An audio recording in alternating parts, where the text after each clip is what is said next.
Colonel Bradford Hayes tore the worn notebook out of Rachel Morgan's hands and threw it across the briefing room floor, pages fluttering like a wounded bird.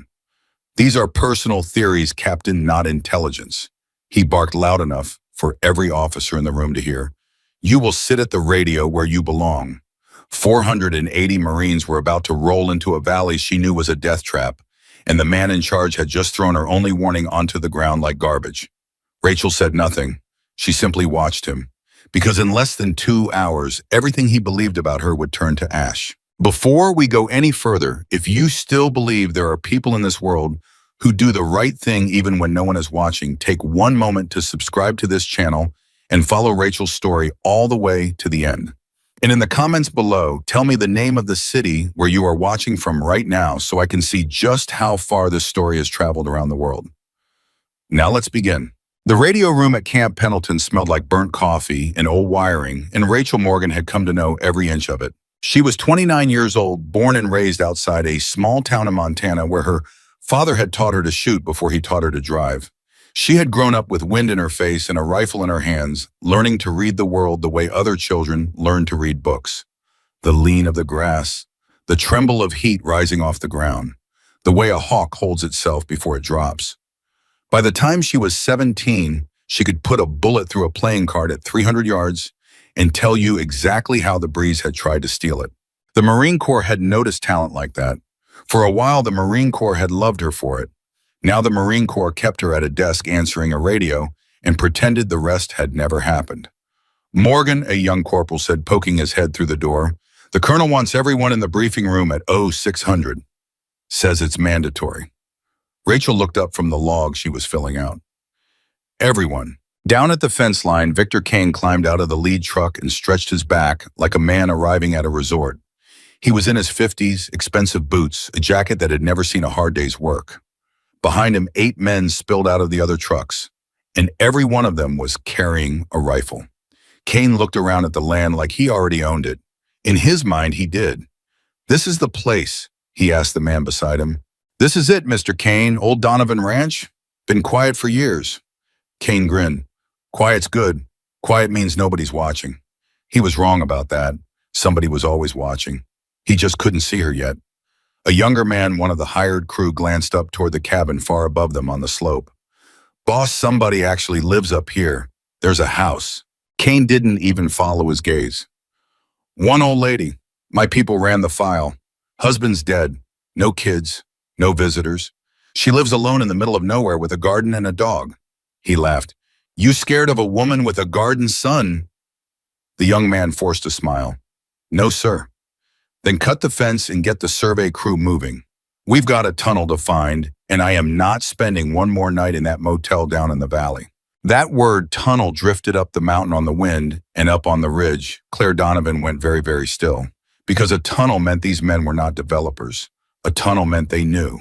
Now let me tell you something about Claire that these men did not know, that their file did not contain, that no one in the valley below had ever guessed.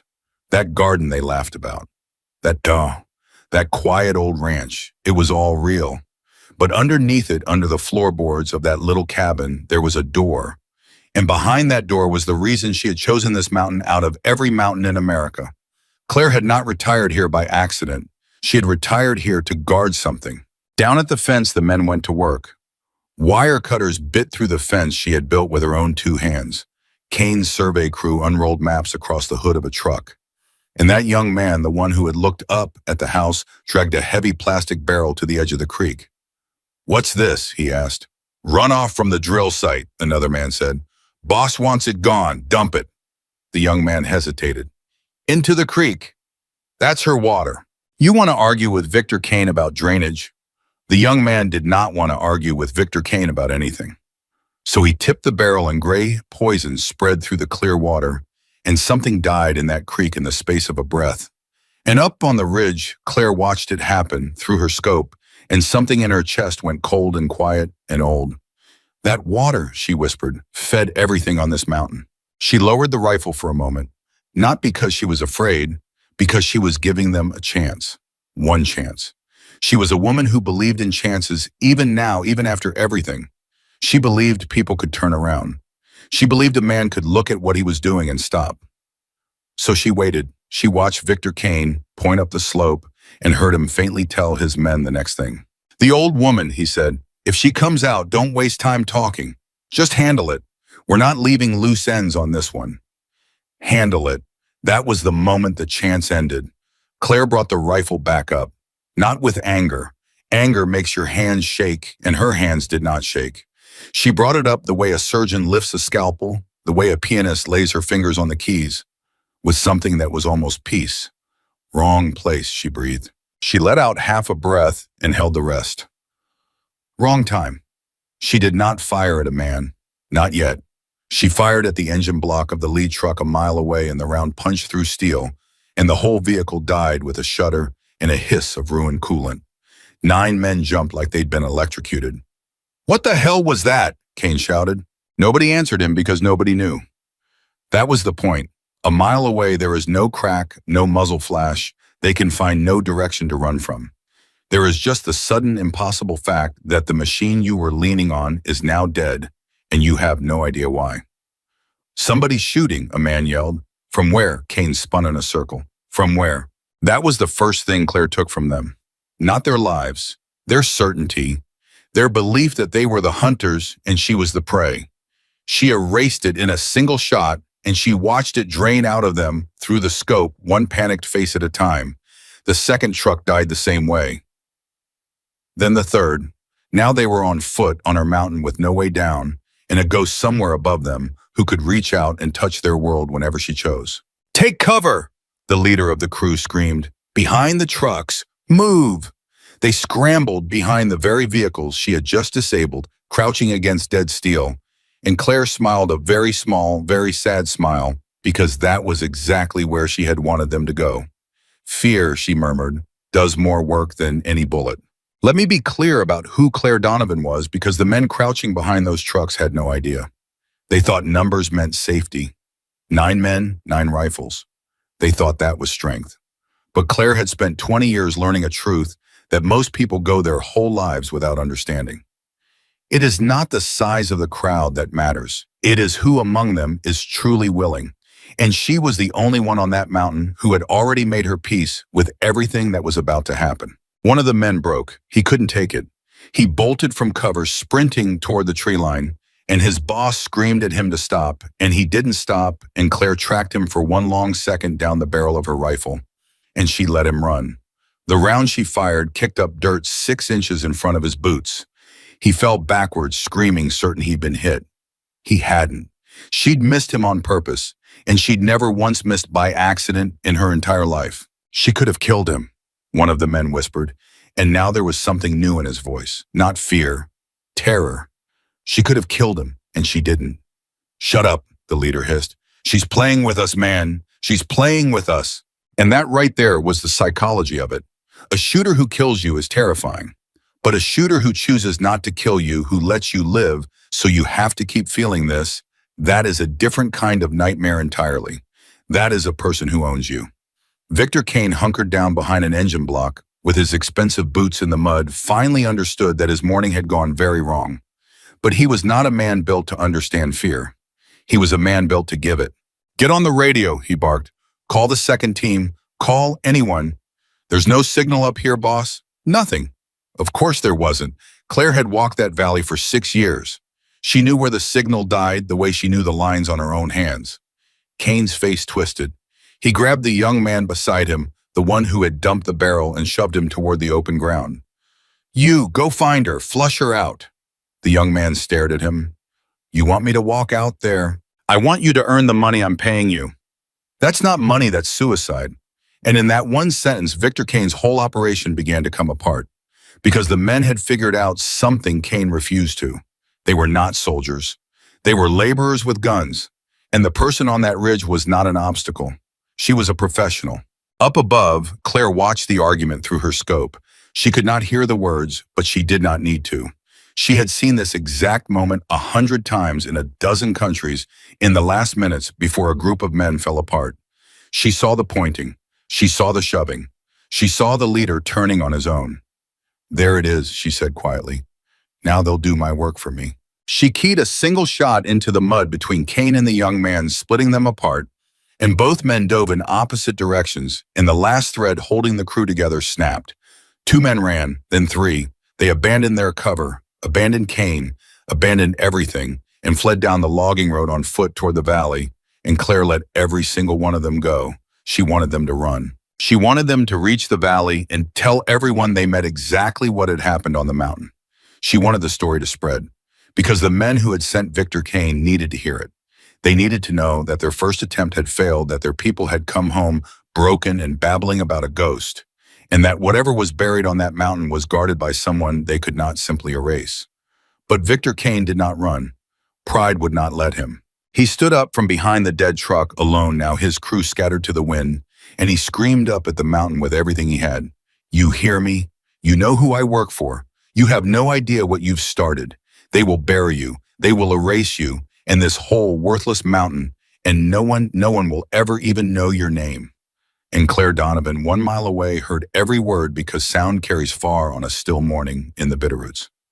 She let him finish. Then she spoke, though he could not hear her, and her voice was almost gentle. "They already tried to erase me once," she said. "I'm still here."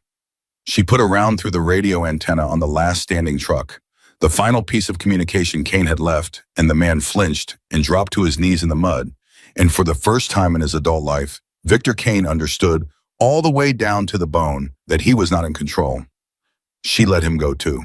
She watched him stumble down the logging road past his ruined trucks, past his abandoned equipment, past everything he had come to take, and she watched him disappear around the bend toward the valley.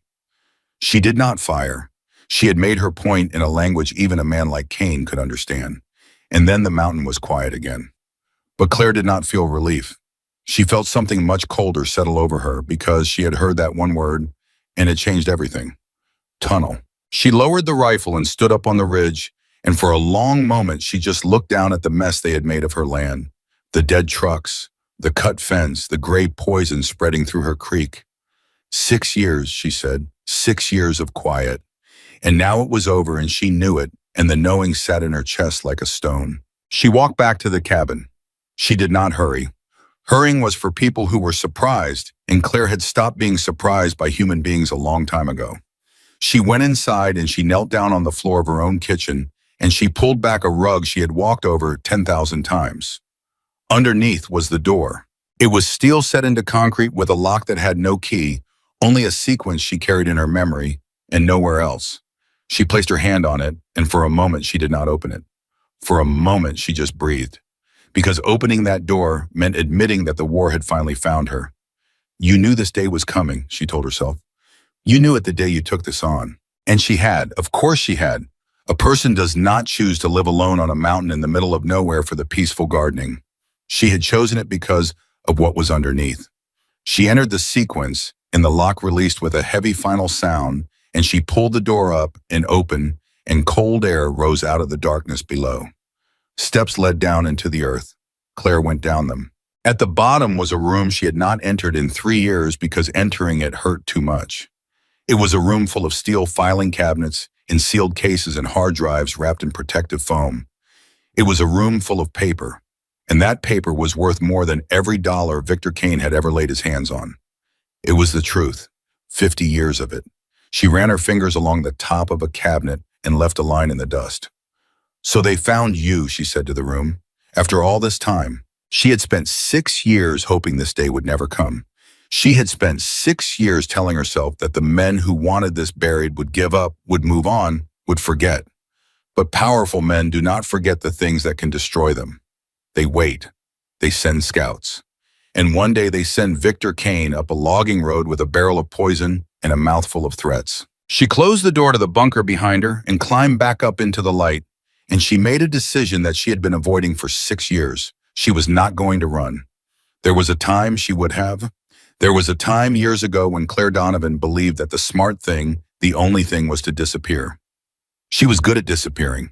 She had disappeared onto this mountain and vanished from the world so completely that it had taken these people 6 years just to find her again. But she was tired of running, and more than that, she understood something that Victor Kane, in his arrogance, had accidentally revealed. He had said the men he worked for would erase this whole mountain. That meant they were coming back.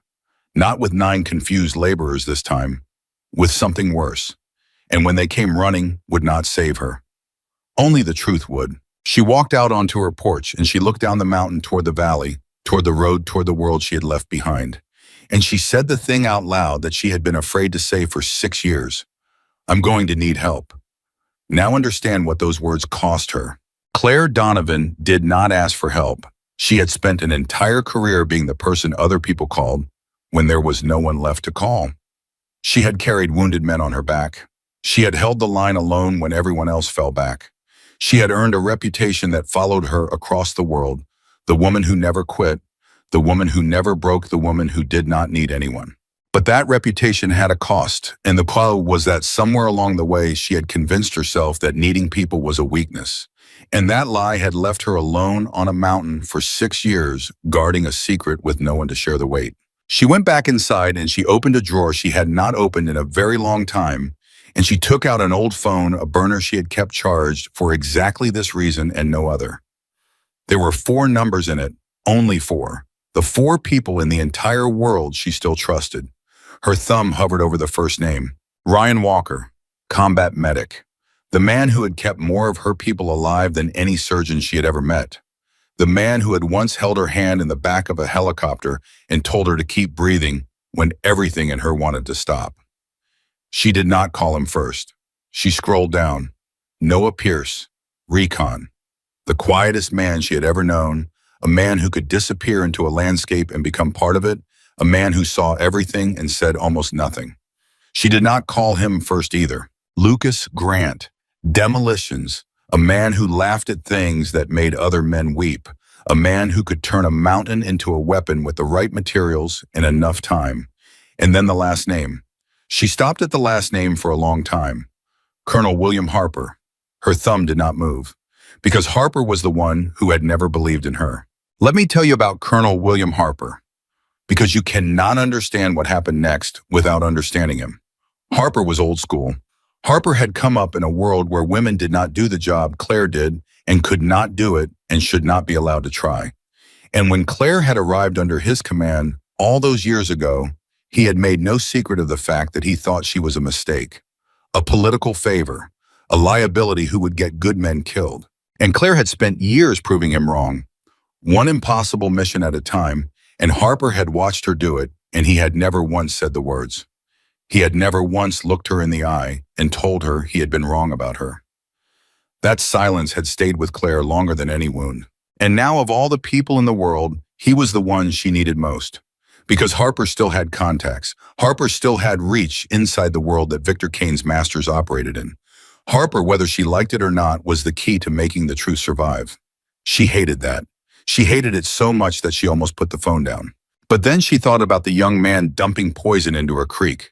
She thought about Kane screaming that they would erase her name.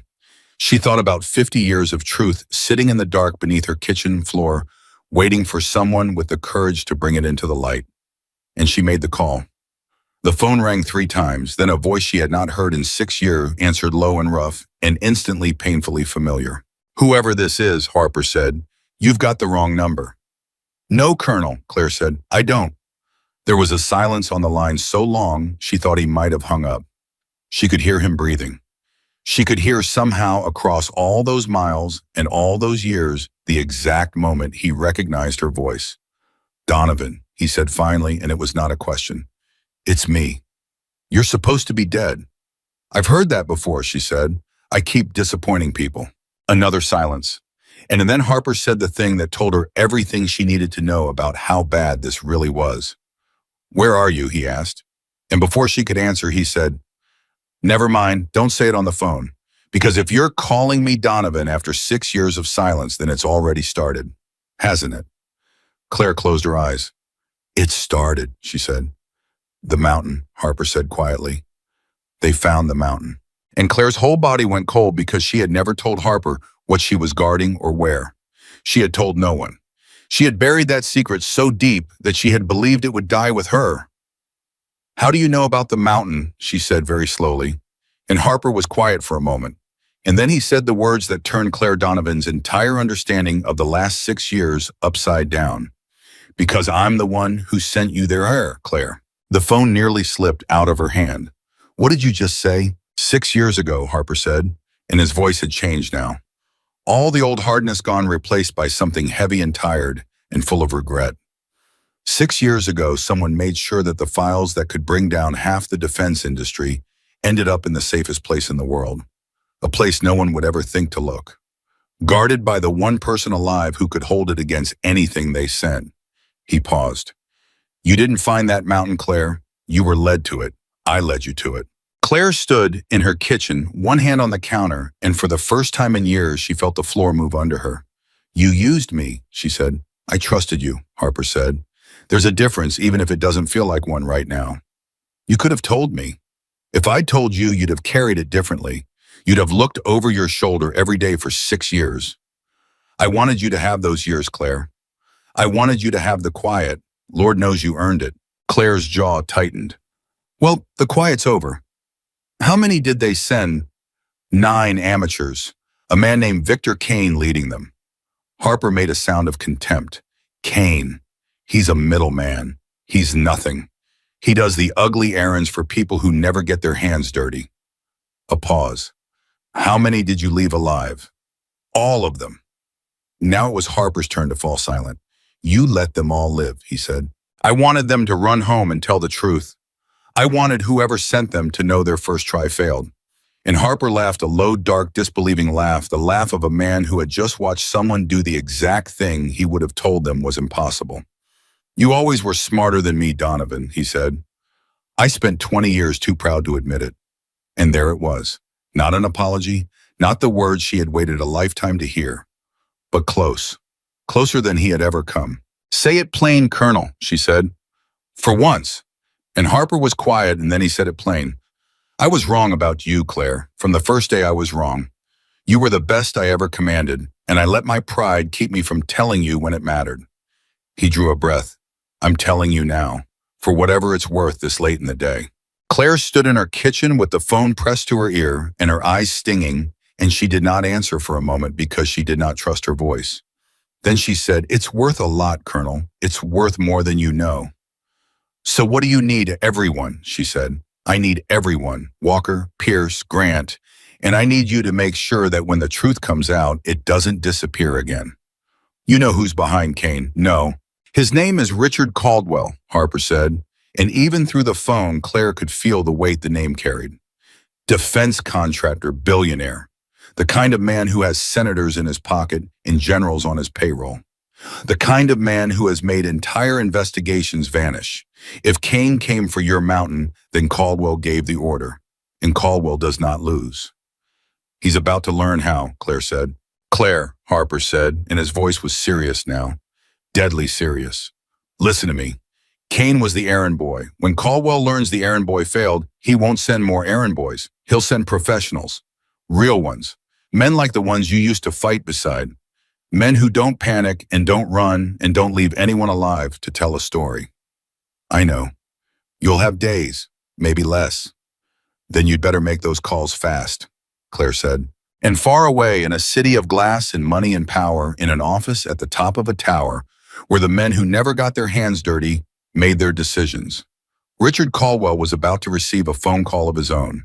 He was standing at a window that overlooked half a city when his assistant came in, pale and hesitant, and told him that the team he had sent to the Bitterroots had come back. Well, Caldwell said without turning around. Is it handled? Sir, the assistant said. The team. They didn't get the files. They didn't even get into the tunnel. Now Caldwell turned. What are you talking about? There was someone there, sir, on the mountain. The men are saying it was a single shooter. One person. They say they never even saw who it was. 3 vehicles destroyed, the whole team pinned down and scattered. Kane barely made it out. Caldwell was very quiet. For 30 years, Richard Caldwell had operated on a simple principle. There was nothing money could not buy and nothing power could not erase. He had buried scandals. He had buried witnesses. He had, when necessary, buried people. And in all those 30 years, not once, not a single time, had anyone successfully told him no. Until now. Until a mountain in Idaho and a shooter he could not see. One person, Caldwell said slowly, one person did this. Yes, sir. Who lives on that property? The assistant checked the file, and his voice caught a little as he read it because he was beginning to understand something that his boss had not yet grasped. According to the record, sir, the property belongs to a retired Navy veteran. A woman, lives alone, 61 years old. He paused. Her name is Claire Donovan. Caldwell frowned. The name meant nothing to him, and that was his first mistake, and it would prove to be a very expensive one. An old woman, Caldwell said. An old woman did this to my team. Sir, the records are heavily redacted. There's almost nothing on her service history. It's all classified. But sir, that level of classification on someone who's supposedly just a retired veteran living on a mountain, that isn't normal. Whoever she was, someone went to a great deal of trouble to make sure no one could find out. And for just a moment, just one moment, something crossed Richard Caldwell's face that had not been there in 30 years. Doubt, but it passed the way it always passed, swallowed by the enormous, unshakable pride of a man who had never lost. I don't care who she was, Caldwell said. I care who she is now. And who she is now is one old woman alone on a mountain sitting on top of the only thing in this world that can destroy me. He walked back to the window. Send the real team, not Kane's amateurs. The other one. Tell them I don't want the files recovered. I want them destroyed. I want the mountain destroyed, and I want Claire Donovan and anyone standing near her erased so completely that in 6 months no one will remember she ever existed. The assistant swallowed. Sir, that team, their commander, he's expensive, and he asks questions. Then pay him whatever he wants, Caldwell said, and tell him there's one rule. No survivors. Not this time. The last team let people walk away, and now I have a problem. This team leaves no one to tell a story. Back on the mountain, night was falling over the Bitterroots, and Claire Donovan sat on her porch with her rifle across her knees and her cold coffee finally replaced with something warmer, and she watched the valley road for headlights. Sheriff Jack Mercer's cruiser came up the mountain just after dark. She heard him long before she saw him, the way she heard everything, and she did not reach for her rifle because she knew the sound of a county cruiser, and she knew Jack Mercer, and she knew he was not the enemy. Not yet. Maybe not ever, if she played this right. The cruiser stopped at the bottom of her drive. The door opened, and Sheriff Mercer climbed out slowly, his hand not on his gun, but resting near it the way a careful man stands when he does not know what he's walking into. Claire Donovan, he called up toward the porch. That's me, Sheriff. I got 3 men down in my office right now telling one hell of a story, Mercer said, walking closer. Something about a woman on a mountain who shot up an entire crew of surveyors and didn't kill a single one of them. You know anything about that? Claire took a sip of her coffee. I know everything about that, she said. I did it. Mercer stopped walking. Most people, when the law comes to their door, they get careful. They start choosing words. They start building a version of the story that keeps them clean. Jack Mercer had been a sheriff for 20 years, and he had seen every kind of person do every kind of dance to stay out of trouble. He had never once had someone look him in the eye and simply admit the whole thing before he'd even finished asking. You want to say that again? He said slowly. They cut my fence, Claire said. They poisoned my creek, and their boss gave the order to handle me, which in that man's language means to kill me. So I made sure they understood they'd come to the wrong mountain. I could have killed all 9 of them, Sheriff. I chose not to.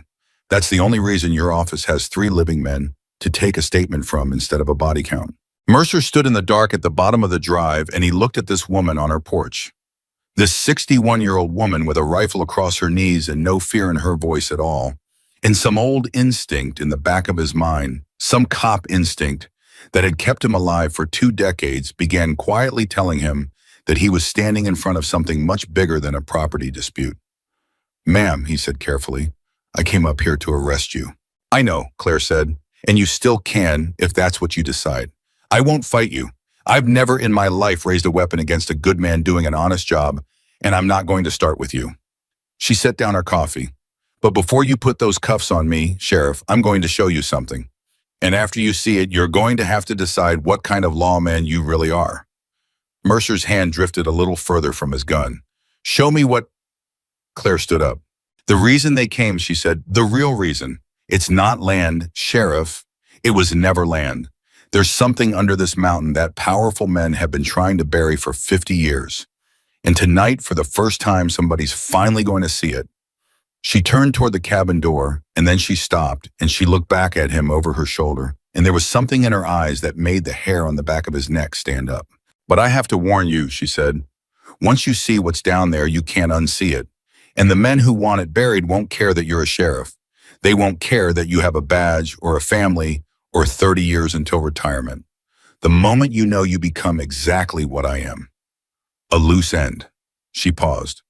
"So this is your one chance to get back in that car and drive away and pretend you never came up this mountain. I won't think less of you. Not for 1 second." Jack Mercer stood in the dark for a long moment. He thought about his wife at home. He thought about his pension. He thought about the easy road, the one where he drove back down the mountain and wrote up a report about a confused old woman and let the whole thing become somebody else's problem. And then he thought about the 3 terrified men in his office and the word one of them had used over and over, the word he hadn't been able to stop repeating: cleanup. They kept saying they were sent to clean something up. "Ma'am," Sheriff Mercer said, and he took his hand all the way off his gun and he started walking up toward the porch. "I've been a lawman for 20 years. And in 20 years, the one thing I've never been able to stand, the one thing that keeps me up at night, is the feeling that somebody powerful is getting away with something and everybody's just agreed not to look." He climbed the porch steps and stood in front of her. "So show me," he said. "Show me what's under this mountain." Claire Donovan looked at Jack Mercer for a long moment, measuring him the way she measured everyone, the way she had measured every man and woman she had ever trusted her life to, and she decided he was the real thing. "All right, Sheriff," she said, and she opened the door to the cabin and the warm light spilled out onto the porch. "Come inside and watch your step on the way down. It's a long way into the dark." She led him inside. She pulled back the rug. She entered the sequence and the lock released with that same heavy final sound, and the cold air rose up out of the earth, and Jack Mercer looked down the steps into the darkness below and felt his whole life dividing into everything that had come before this moment and everything that would come after. "After you," Claire said, and Sheriff Jack Mercer took a breath and he stepped down into the dark. Below them, the steel cabinets waited. The truth of 50 years waited, and far away in a tower of glass and money, a phone was ringing, and a man who had never lost was about to learn the name of the mountain that would finally cost him everything. But that was still to come. For now, there was only the dark and the steps and a woman who had run from her past for 6 years, finally turning around to face it with a sheriff at her side, and 4 names in an old phone, and a promise that this time, no matter what it cost her, the truth was going to survive. Claire came down the last step and flicked on the light, and Jack Mercer saw it all. Every cabinet, every file, every sealed case of evidence that 50 years of powerful men had killed to keep buried. And he understood in one long, cold, silent moment exactly what he had walked into. "My God," he whispered, "there's enough here too." "To burn them all down," Claire said quietly. "Every last one of them." She walked to the center of the room and laid her hand on the nearest cabinet, and she looked at the sheriff and she said the words that would set everything that followed into motion. "They think they're coming to bury an old woman on a mountain," she said. "They have no idea. They're not coming to a burial, Sheriff." She turned off the light, and in the dark, her voice was steady and certain and absolutely without fear. "They're coming to their reckoning." Jack Mercer stood in that underground room for what felt like a very long time, and he did not say a word. He walked slowly down the row of cabinets. He ran his fingers across the labels. He read names he recognized. Names of senators. Names of generals. Names of companies whose logos he had seen on the sides of aircraft, and the doors of federal buildings, and the letterhead of every important document that had ever crossed his desk. And with every name he read, he felt his ordinary life slipping further and further away. "Claire," he said finally, and his voice was not steady anymore. Some of these people are still in office." "I know," Claire said. "This one right here." He tapped a file. "This man gave the keynote at a policing conference I attended 2 years ago." I shook his hand. "I have a photograph of it on my wall." "Then you'll want to take that photograph down when you get home," Claire said quietly. Mercer turned to face her, and there was something almost pleading in his eyes, the look of a man hoping to be told it wasn't as bad as it seemed. "How do I know this is real?" he said. "How do I know this isn't? I don't know. Something somebody made up, a crazy person's collection." And Claire didn't get angry because she understood the question. She would have asked it too. Pull that drawer, she said, pointing. The third one. Open it and read the first page of the top file out loud. Mercer hesitated. Then he pulled the drawer and he lifted out the file and he opened it and he began to read. He read 3 sentences. Then he stopped and his face went the color of old paper and he closed the file very carefully, the way a man handles something that might go off. That's a murder, he said. That's an order. Somebody ordered a man killed and this is the paperwork. Now you know it's real, Claire said. Mercer put the file back. His hands were shaking, now just slightly, and he was a man who had pulled bodies out of car wrecks and talked people off of bridges and never shaken once. But this was different. This was the ground opening up under everything he thought he understood about his country. How long have you been sitting on this, he asked. 6 years. Alone. And Mercer looked at her, then really looked at her, and something in his face changed because he had come up this mountain thinking he was going to arrest a dangerous woman. And instead he had found someone who had carried the heaviest secret he could imagine alone in silence for 6 years and never once used it for money or power or revenge. Why, he said, why didn't you just release it? Send it to a newspaper, put it online. Why sit up here guarding it like a dragon on a pile of gold? And Claire was quiet for a moment, and when she answered, her voice was heavier than he had heard it yet. Because the last 3 people who tried to release it are dead, she said.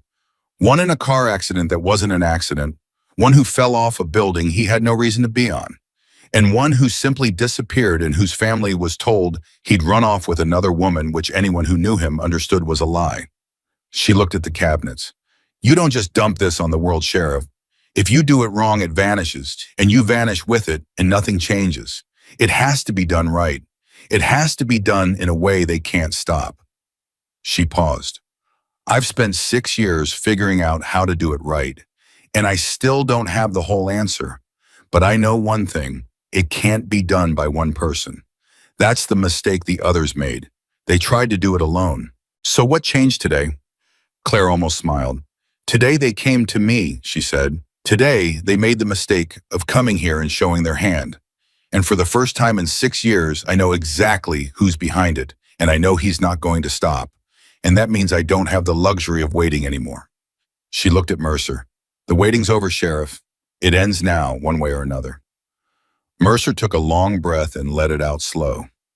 What do you need from me? And that question, that simple question, told Claire that she had read him right. Because a lesser man would have run, a lesser man would have said this was too big, this was federal, this was somebody else's problem. But Jack Mercer had asked what she needed. Right now, she said, I need you to go back down that mountain, and I need you to keep those 3 men in your custody safe. Because the people behind this are going to want them silenced, and your little county lockup is not going to be enough. Move them, split them up. Don't tell anyone where. Not your deputies, not your dispatcher, no one. You think somebody in my own department. I think you don't know who's been paid and who hasn't, Claire said. And neither do I. So we trust no one we don't have to. Mercer nodded slowly. It went against every instinct he had, the idea that his own people might be compromised. But he had just read 3 sentences that had rearranged his understanding of the world, and he was learning very fast that the rules had changed. There's something else, Claire said, and you're not going to like it. I don't like any of this so far. Might as well keep going. When I release this, when it finally comes out, they're going to come for everyone who touched it, including you. Your name is going to be in it. You're a witness now, Sheriff. You saw this room. That makes you dangerous to them, and dangerous to them means you're in danger. She held his eyes. I need you to understand what you just walked into, because there's no walking back out. And Jack Mercer stood in that cold room full of murdered truth, and he thought about it, really thought about it, and then he said something that made Claire trust him completely. My father was a cop, he said, and his father before him. And the thing they both taught me, the thing that's been drilled into me since I was a boy, is that the law only means something if it means the same thing for everyone. The powerful and the powerless. The billionaire and the old woman on the mountain. He looked at the cabinets. If I walk away from this room, then everything my family ever stood for is a lie. So no, Claire, I'm not walking back out. Tell me what to do and I'll do it. Claire looked at him for a long moment. "You're a good man, Jack Mercer," she said. "I'm sorry I'm about to get you into so much trouble." "Story of my life," Mercer said. "Let's go." They came up out of the bunker together, and Claire sealed the door and pulled the rug back over it, and Mercer stood in her kitchen, looking at that ordinary floor and marveling that a thing that could burn down half of Washington was hidden underneath it. "Go," Claire told him. "Move those men tonight. And Sheriff, one more thing. When you drive back down, watch for headlights that don't belong. If you see a vehicle you don't recognize coming up this road, you turn around and you get to me as fast as you can because that means it's already starting." Mercer nodded and went to the door, and then he stopped and he turned back. "You said you were going to call for help," he said. "Who's coming?" And Claire looked at the old burner phone sitting on the counter, and her expression softened into something that was half hope and half grief. "The only 4 people left in the world I trust," she said. "Men I haven't seen in 6 years. Men I left behind when I disappeared onto this mountain." She picked up the phone. "I already made 1 call.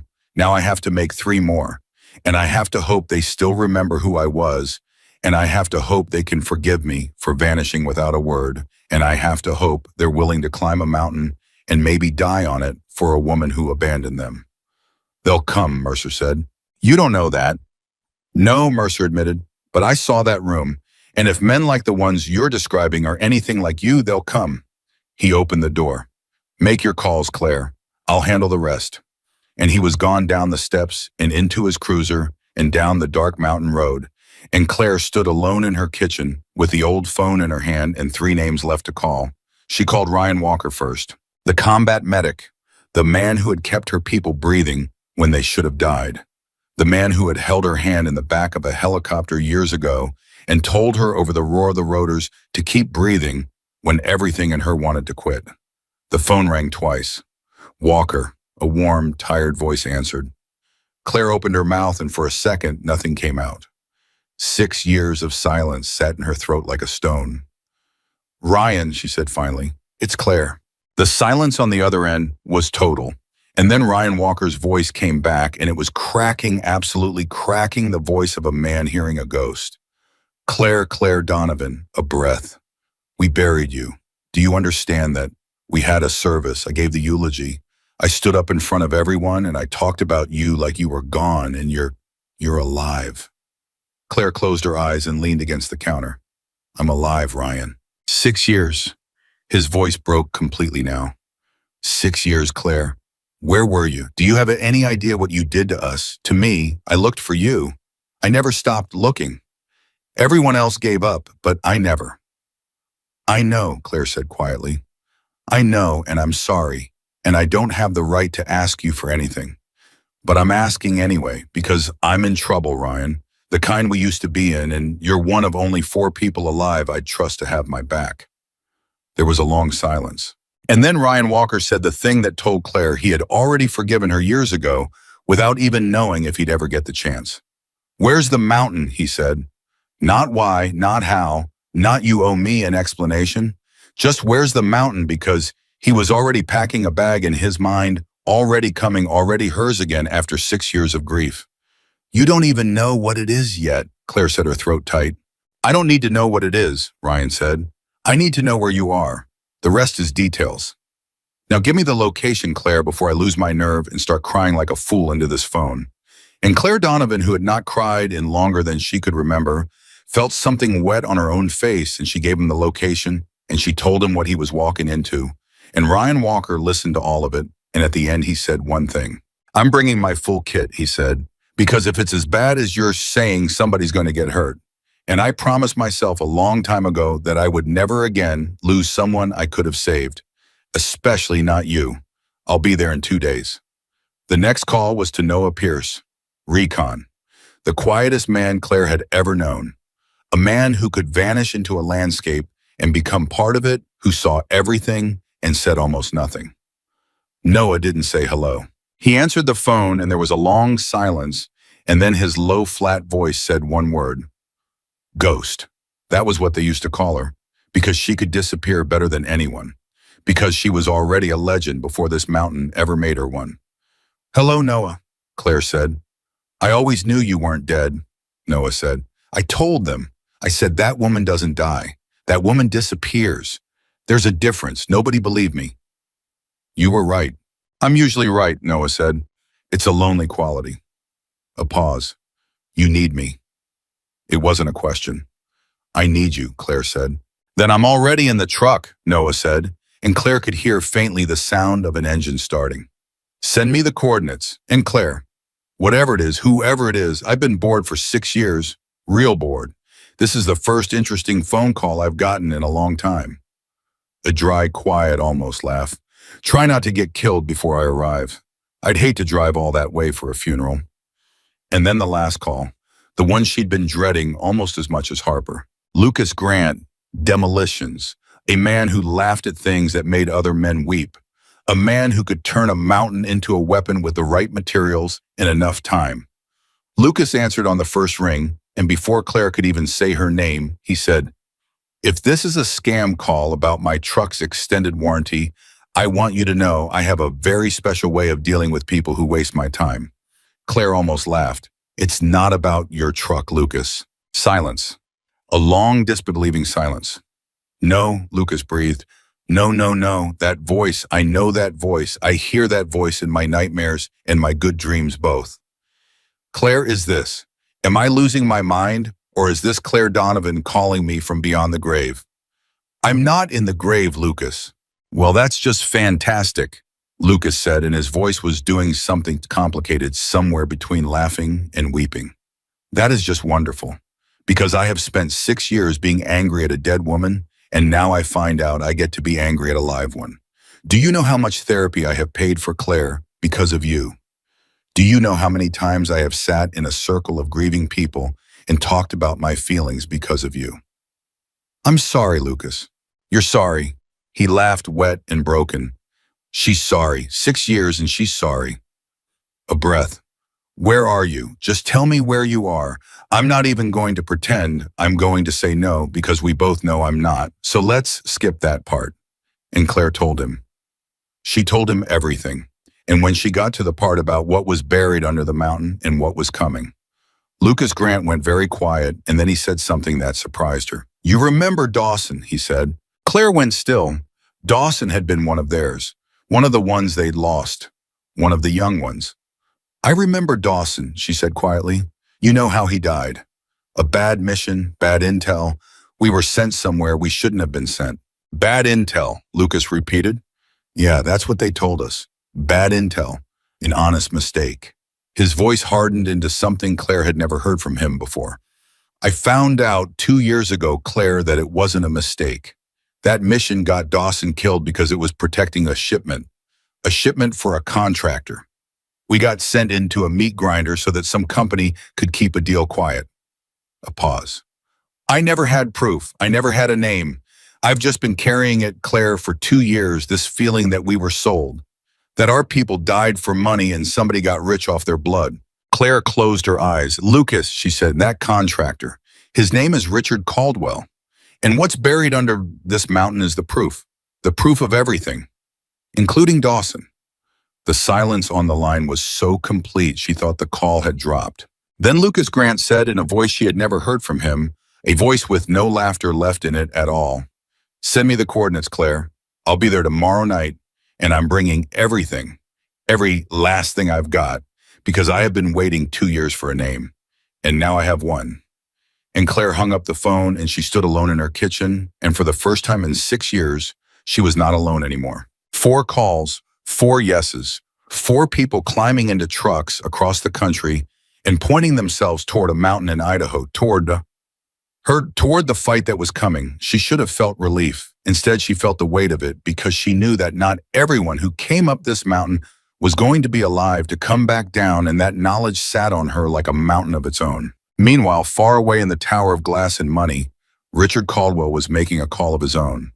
He was on the phone with the commander of the second team, the real team, the one that did not panic and did not run and did not leave anyone alive to tell a story. The commander's name was Dominic Reese. And here's the thing you need to understand about Dominic Reese, the thing that would matter more than anyone yet realized. Reese was not like Victor Kane. Reese was not a middleman or an errand boy or a man who hired laborers with guns. Reese was a professional soldier who had gone private, one of the most dangerous tactical commanders alive, a man who had spent his whole career doing the jobs that governments couldn't be seen doing. And Reese had one rule above all others. He did his homework. "I want to know who's on that mountain," Reese said, his voice calm and cold. "Before I move a single man, I want a name and I want a history." "The name is Claire Donovan," Caldwell said. "Retired Navy. An old woman, 61. She lives alone." There was a pause on the line. "Say that name again," Reese said, and something in his voice had changed. "Claire Donovan. Why?" And Dominic Reese was quiet for a long, long moment. And then he said something that Richard Caldwell did not understand, but that made the hair on the back of the commander's own neck stand up. "That name's supposed to be dead," Reese said. "I saw the paperwork myself years ago. Claire Donovan died 6 years ago. It's in the record." "Well, the record's wrong," Caldwell said impatiently, "because she's on my mountain and she just tore apart a 9-man crew and sent them home crying. Is that going to be a problem for you, Reese, or do I need to find someone with a stronger stomach?" And Dominic Reese did something then that he had not done in a very long time. He hesitated, because Dominic Reese knew a name that Richard Caldwell did not. He knew the name the way soldiers know the names of legends. He had come up in the same world Claire had come up in, a few years behind her, and he had heard the stories. The impossible stories, the ones that got told in low voices about a sniper who could do things that shouldn't be possible, a woman who had held positions alone that should have taken a platoon, a ghost who had walked out of situations that killed everyone else. He had heard those stories his whole career, and he had always assumed they were exaggerated, the way stories always are. "Mr. Caldwell," Reese said slowly, "I'll take the job, but I'm going to be honest with you because you're paying me enough that you deserve honesty. If the woman on that mountain is the Claire Donovan I'm thinking of, then your first team didn't fail because they were amateurs. They failed because they walked into the single worst possible fight of their lives and didn't even know it." A pause. "And I'm going to need more men than you think, a lot more." "She's one old woman," Caldwell said. "She's not," Reese said flatly. "And the fact that you keep saying that is exactly why your first team is scattered across the state right now. Stop thinking about her as an old woman. Start thinking about her as the most dangerous person you've ever hired me to go up against. Because if I'm right about who she is, that's exactly what she is." A breath. "I'll assemble the team. Give me 48 hours, and Mr. Caldwell, whatever she has buried up there, whatever's worth all this, you better hope it's worth the men I'm going to lose taking it from her. Because I'm going to lose some, that's a promise." And Caldwell in his tower frowned because for the second time in 2 days, someone had told him no was possible, and he did not like the feeling one bit. "Just get it done," he said and hung up. But Dominic Reese sat with the phone in his hand for a long time after the line went dead, because a name from his past had just come back from the grave, and he was being paid to put it back in. Back on the mountain, dawn was breaking over the Bitterroots, and Claire Donovan had not slept. She had spent the whole night walking her land, not with fear, with purpose. She walked every trail and every ridge and every blind corner, and she looked at all of it with the eyes of the sniper she had once been, and she began in her mind to build the things she would need. Because she knew the second team would not be like the first. She knew the way she knew everything that Caldwell would not send amateurs again. He would send professionals, and professionals could not be scattered with fear. Professionals had to be beaten. And so as the sun came up, Claire Donovan stood on the highest ridge of her mountain, and she looked down at all of it, every trail and every rock and every tree, and she stopped seeing a mountain. She started seeing a chessboard. "All right," she said quietly to the wind and the pines in the memory of everyone she'd ever lost. "You want the mountain?" She racked the bolt on her rifle, one clean final sound in the morning silence. "Come and take it." But even as she said it, a colder thought moved through her, the thought that had been circling her all night since Harper's confession, the thought she could not shake. Harper had sent her to this mountain. Harper had known about the files. Harper had led her here 6 years ago and never told her and let her live in ignorance while she guarded the most dangerous secret in America. And now Harper was coming. She had told him where she was.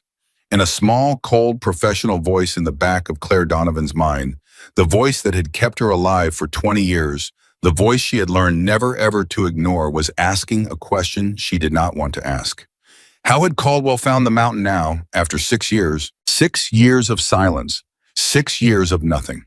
And then suddenly a crew comes up the logging road looking for a tunnel they somehow knew was there. Somebody had told them. Somebody who knew.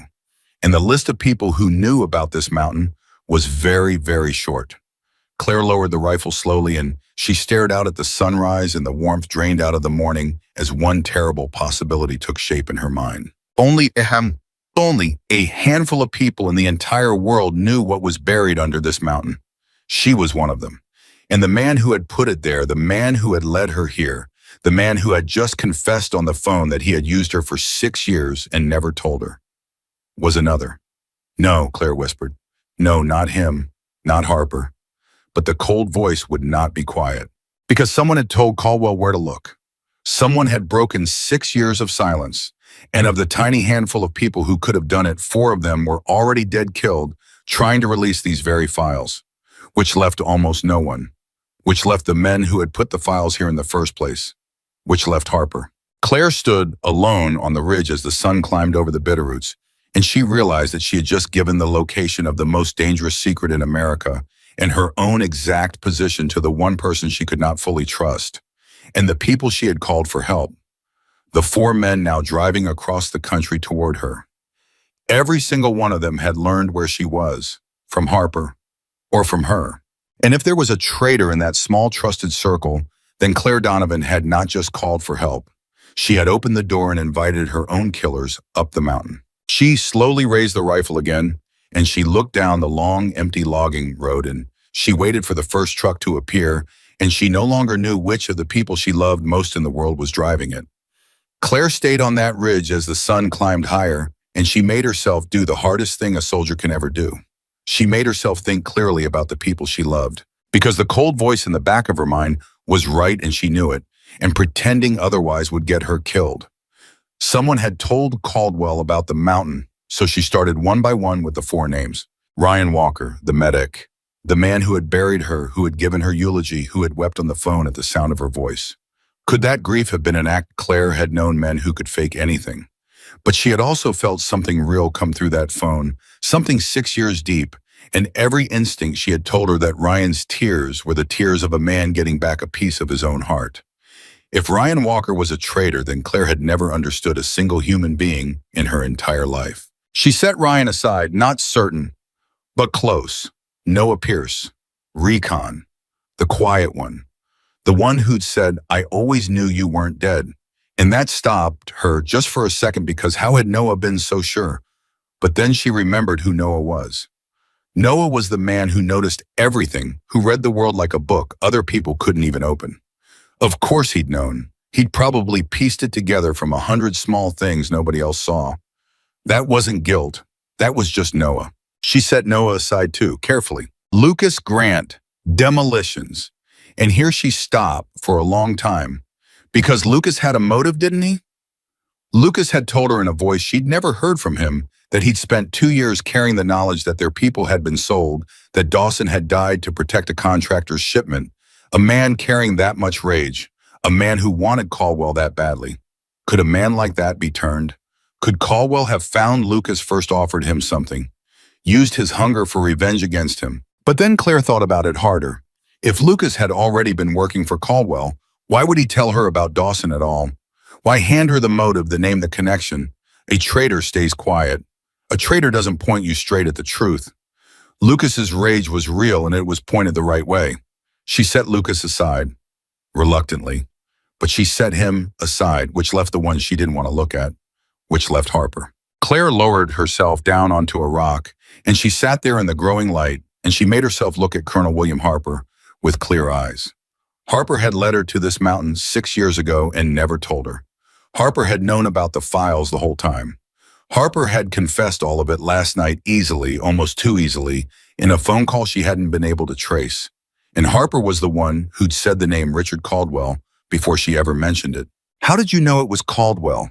she said out loud to the empty ridge, and her stomach turned over.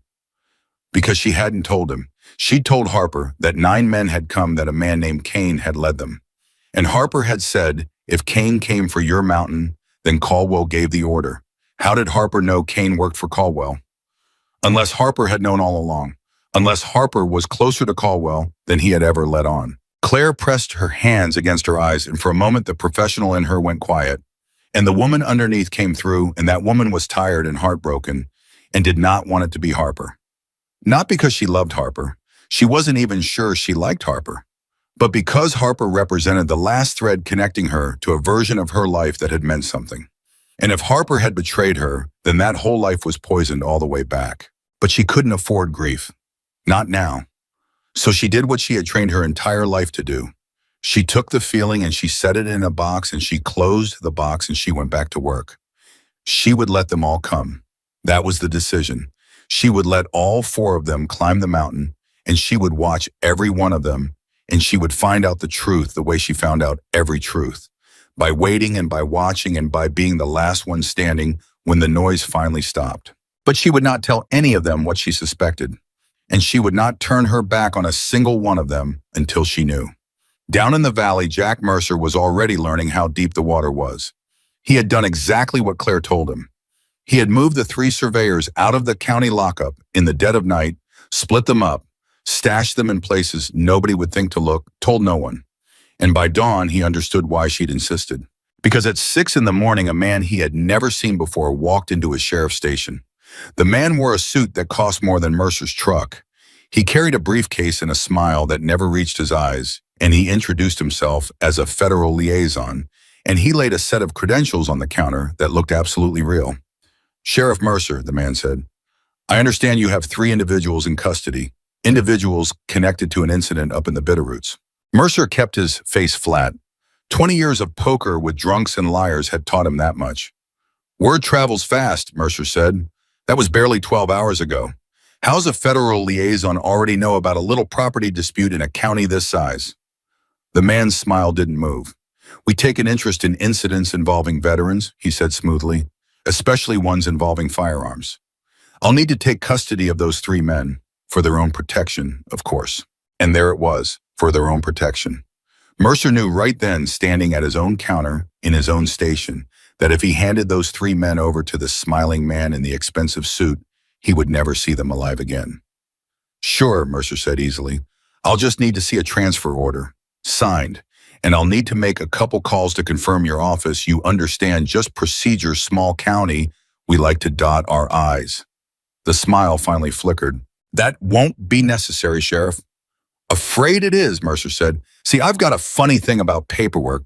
Can't hand over prisoners to a man who walked in off the street no matter how nice his suit is. You bring me a signed order, and I confirm it, those men are yours. Till then," he spread his hands, "they stay put." The 2 men looked at each other across the counter for a long moment. And in that moment, both of them understood exactly what was happening. The liaison understood that Mercer knew, and Mercer understood that the liaison knew he knew. It was all very polite and very quiet and completely deadly. "You're making a mistake, Sheriff," the man said softly.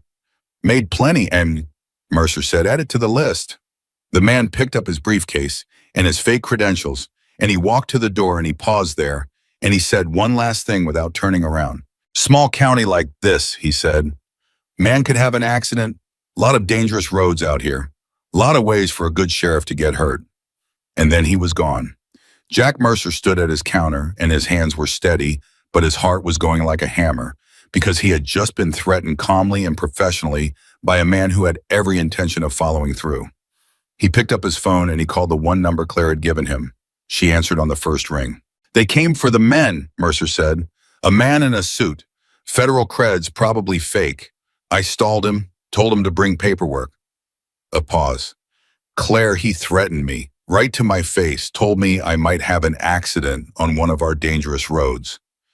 "Then it started," Claire said quietly. "Faster than I thought." "What do I do?" "You come up the mountain," Claire said. "Right now. Bring the 3 men, all of them. Down there, you're a target with a badge and no backup. Up here, you're behind my lines." A beat. "I can't protect you in the valley, Jack, but I can protect you on my mountain. Nobody takes anyone off this mountain that I don't allow off it." Mercer looked around his little station, the place he'd worked for 20 years, and he understood he might never see it the same way again. "On my way," he said.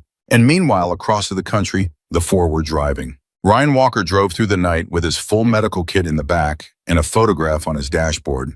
An old photograph of a team that no longer existed, and he talked to it the whole way.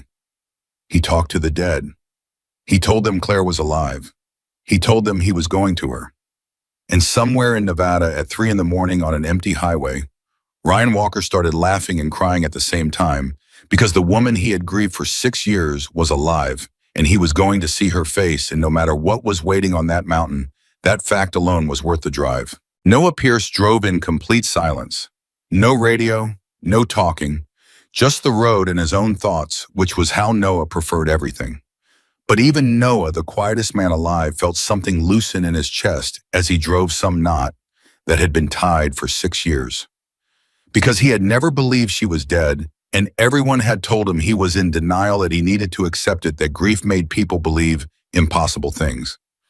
And now the impossible thing was real, and Noah Pierce allowed himself, exactly once somewhere in the dark, a small, tight smile at being right. Lucas Grant drove like a man possessed. He had a name now, Richard Caldwell. 2 years of rage with no target, and now finally a target.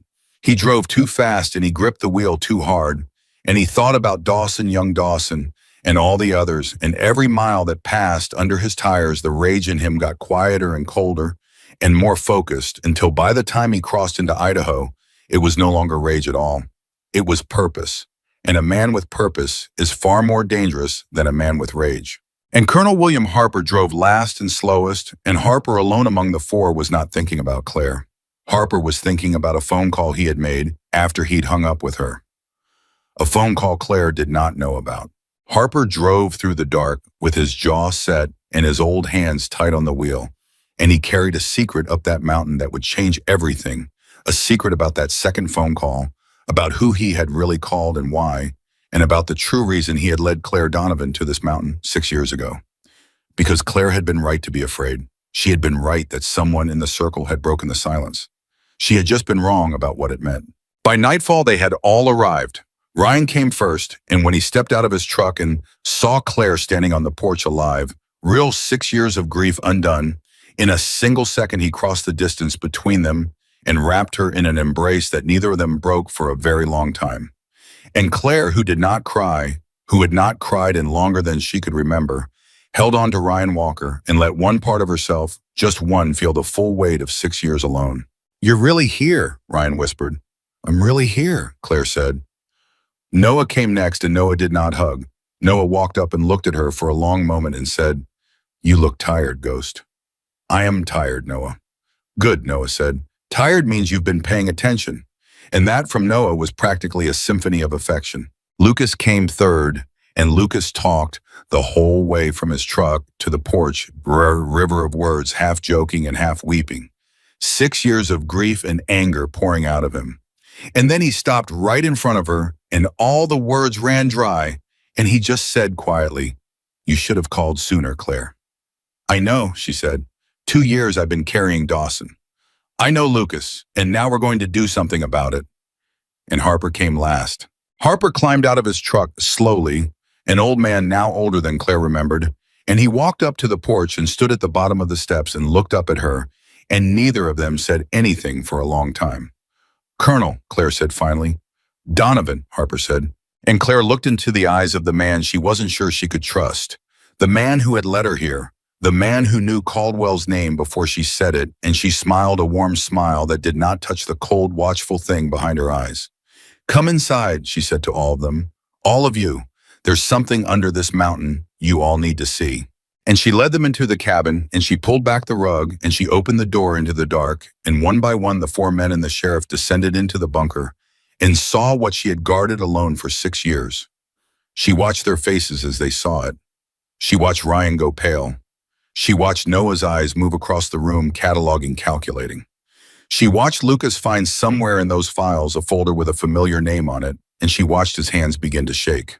And she watched Harper. She watched Harper walk into that room full of murdered truth, and she watched his face, and Harper did not go pale, and Harper did not look surprised, and Harper did not react at all the way a man reacts who is seeing something for the first time. Harper looked at those cabinets like a man coming home. And Claire Donovan, standing in the doorway with her hand resting near the pistol on her hip, understood with total terrible certainty that she had been right. One of the people she loved had brought the enemy to her door. She just still didn't know if it was to destroy her or to save her. "All right," she said, and her voice filled the cold room, and all 5 men turned to look at her. "Now, you've all seen it. Now you all know what we're standing on top of and what's coming to take it from us." She stepped down into the room, into the light, and she looked at each of them in turn, and last of all, longest of all, she looked at Harper. "In 48 hours, she said, a man named Dominic Reese is going to bring a private army up this mountain to bury every one of us and everything in this room. I've fought a lot of battles in my life. I've never fought one I was less sure of winning." She let that sit. "So before we go one step further," Claire said, "before we plan a single thing, I need to say one thing out loud to all of you, and I need to watch your faces when I say it." The room went very still. "Somebody told Caldwell about this mountain," Claire said quietly, after 6 years of silence. "Somebody who knew. And there are only a handful of people alive who knew." Her eyes moved across them one by one. 4 of them are dead, which leaves the people in this room. Nobody moved. Nobody breathed. "I'm not accusing anyone," Claire said, and her voice was gentle and absolutely without mercy. "I'm telling you that I know. And I'm telling you that whoever it was, I would rather you say it now down here than have me find out up there with Reese's men closing in and my back turned." She paused. "So, is there anyone in this room who has something they need to tell me?" The silence stretched out long and terrible. And then slowly from the far side of the room, Colonel William Harper cleared his throat. "Claire," he said, and his old voice was heavy as stone, "sit down, because there's something I should have told you 6 years ago, and you're not going to like it. And when I'm done, you're going to have to decide whether you can still trust me, or whether you should put a bullet in me right here and save Reese the trouble." Nobody in that cold room moved. Claire's hand stayed near her pistol, and her eyes stayed on Harper, and she said very quietly, "Then talk, Colonel. I'm listening." Harper lowered himself onto an old metal chair, and for a moment he looked every one of his years and more. "6 years ago," he said, "I didn't just lead you to this mountain, Claire. I was part of the group that built it. The bunker. The whole thing. There were 4 of us, 4 men who decided that these files were too dangerous to destroy and too dangerous to release, and that somebody had to hide them where Caldwell and his kind could never reach them." He looked up at her. "The other 3 men are the 3 who died. The car accident, the fall, the one who disappeared. Those weren't people trying to release the files, Claire. Those were the men who hid them. Caldwell has spent 6 years hunting us down one by one." A long breath. "I'm the last one left." The room was dead silent. "That's how I knew it was Caldwell," Harper said. "That's how I knew Kane worked for him. Because I've been running from that man for 6 years, watching my friends die, waiting for my turn." His old hands trembled. "I didn't tell you because if you'd known you were the last line, you'd have carried it every second of every day. I wanted you to have peace. But I swear to you, Claire, on the graves of every man we ever lost, I did not tell Caldwell where this mountain is. I've spent 6 years making sure he never found out." Claire stood very still. "Then how did he find it, Colonel?" And Harper looked at her, and his face crumpled into something she had never seen on him, the face of a man confessing the worst thing he had ever done. "Because 3 days ago," he said, "I made a mistake that I will regret until the day I die. I got a phone call from a man who said he was one of us, one of the 4. He said he'd survived the attempts on his life, that he'd been in hiding, that he needed to know the mountain was still secure." Harper's voice broke, and I believed him, Claire. God help me, after 6 years alone watching my friends die, I wanted so badly for one of them to still be alive that I believed him. And I told him the files were safe. I told him they were still on the mountain. I didn't give him the location. But I confirmed it existed. I confirmed it was real. He put his face in his hands. It was Caldwell's man, I know that now. I handed them the last thing they needed. I told them the mountain was real. And then 2 days later, Kane came up your logging road. The silence that followed was the worst kind of silence. Claire finally spoke, and her voice was quiet and level and terrible. "So you led them to me." "I led them to the idea of you," Harper said. Not the place, never the place.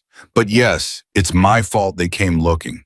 And I drove all this way, Claire, knowing you'd figure it out, knowing you'd suspect me because you deserve to hear it from my mouth. If you want to end me for it, I won't lift a hand to stop you. I'm tired of running. I'm tired of watching people die around me. If it ends here on this mountain with these files, then at least it ends somewhere that means something. And Claire Donovan looked at the old man in the chair, the man who had never believed in her, the man who had led her here, the man who had just confessed to the mistake that brought the enemy to her door. And she made a decision. She took her hand off her pistol. "Get up, Colonel," she said. Harper looked up. "I said get up," Claire said. "I don't have the luxury of putting a bullet in the only man alive who knows how Caldwell thinks.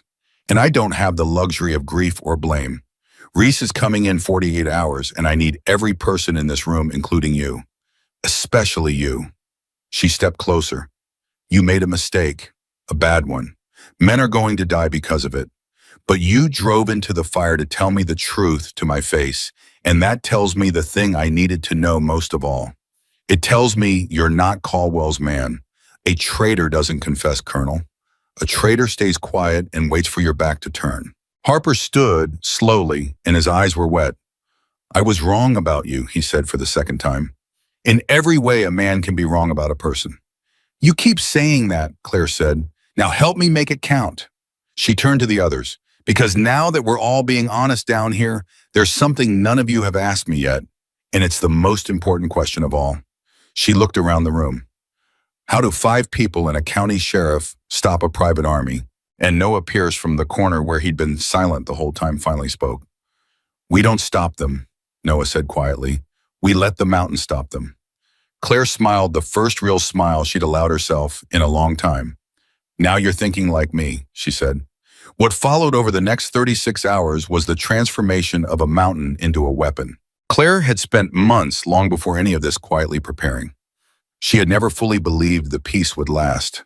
And so in the years of her solitude, she had walked every inch of her land and marked it in her mind, every trail, every ridge, every blind corner, every place where a man might take cover, and every place where taking cover would kill him. Now she brought all of it to life. Lucas Grant went to work with a joy that was almost frightening. Give a demolitions man a mountain in 36 hours and a grudge, and you create something the world should be afraid of. He rigged the trails. He rigged the ridges. He engineered charges that would not kill at first, but would channel, would herd, would take a disciplined force and split it and confuse it and drive it exactly where Claire wanted it to go. The trick, Lucas explained, wiping his hands, isn't blowing them up. Any fool can blow something up. The trick is making them walk where you want. You blow this ridge, they can't go left. You blow that trail, they can't go right. Pretty soon, they're all funneling into one little valley, and they think they chose to go there, and they didn't. She chose it. Months ago. He looked at Claire with something like awe. "You planned this whole thing before you even knew they were coming, didn't you?" "I planned for the possibility," Claire said. "I've always planned for the possibility. That's why I'm still alive." Noah Pierce disappeared into the landscape and began placing sensors. Tiny hidden things, motion detectors and cameras and tripwires. Wired to alerts until Claire could sit in her cabin and watch every approach to her mountain on a bank of screens Noah assembled from equipment he'd brought in the back of his silent truck. "When they come," Noah said, "we'll see them before they see anything. We'll know how many, where, how fast. They'll be walking blind. We'll be watching the whole board." Ryan Walker turned the bunker into a field hospital. He set up his kit, laid out his supplies, prepared for the wounded he prayed would not come, but knew would. "Whatever happens up there," Ryan said grimly, "somebody's going to bleed. And when they do, they come to me. I already lost this team once, Claire. I already grieved every one of you. I am not doing it again. Not while I'm breathing." And Harper, the old colonel, made himself useful in the way only he could. He got on secure phones. He called in favors decades old. He reached out to the small handful of people in the wider world he still trusted, and he began building the thing Claire would need most when the shooting stopped, a way to make sure that whatever happened on this mountain could not be buried afterward. And Jack Mercer, the sheriff, watched all of it and slowly understood that he had stumbled into something bigger and more dangerous than anything 20 years of law enforcement had prepared him for. You people, he said to Claire on the second night, are not normal. No, Claire agreed, we're not. Can you actually do this win? And Claire was quiet for a moment. I don't know, she said honestly, but I know this. Reese thinks he's coming to attack a mountain. He's not. He's coming to attack a person who has turned an entire mountain into a single weapon aimed straight at his men. He just doesn't know it yet, and by the time he figures it out, it'll be too late to matter. Far away, Dominic Reese was making his own preparations, and he made them the way a professional makes them, carefully, thoroughly, without arrogance. He had assembled his team, not amateurs like Kane's crew, real operators, the kind who had done this work in a dozen countries who did not panic and did not run. 30 of them. And even with 30 of the best men money could buy, Dominic Reese was uneasy in a way he had not been in years. Talk to me, his second-in-command said. You've been quiet since we took this job. That's not like you. You ever hear the name Claire Donovan? Reese asked. Yeah. The man shrugged. Should I have? When I was coming up, Reese said, there were stories about a sniper, a woman, the things they said she could do. I always thought they were exaggerated, the way all those stories are exaggerated. He was quiet for a moment. But the first team Caldwell sent was 9 men. She scattered all 9 and didn't kill a single one. You understand what that means? That she got lucky? No, Reese said. It means she didn't need to kill them. It means she was good enough to choose. A person who's fighting for their life kills everything that moves because they can't afford not to. A person who lets 9 armed men walk away alive on purpose to send a message. He shook his head. That's not luck. That's a professional so far above her enemy that killing them would be a waste of ammunition. That's the most dangerous kind of person there is. He looked at his second. So no, I don't think this is going to be easy. I think we're walking into the hardest fight of our lives, and I think some of us aren't walking back out. Then why take the job? And Dominic Reese was quiet for a long moment. Because Caldwell will send someone either way, he said finally. And if it's not me, it's someone worse. Someone who'll do it ugly. At least if it's me, it'll be clean. He paused. And because part of me, God help me, wants to know if the stories are true. Part of me wants to stand on that mountain and find out if Claire Donovan is really everything they said. He would get his answer.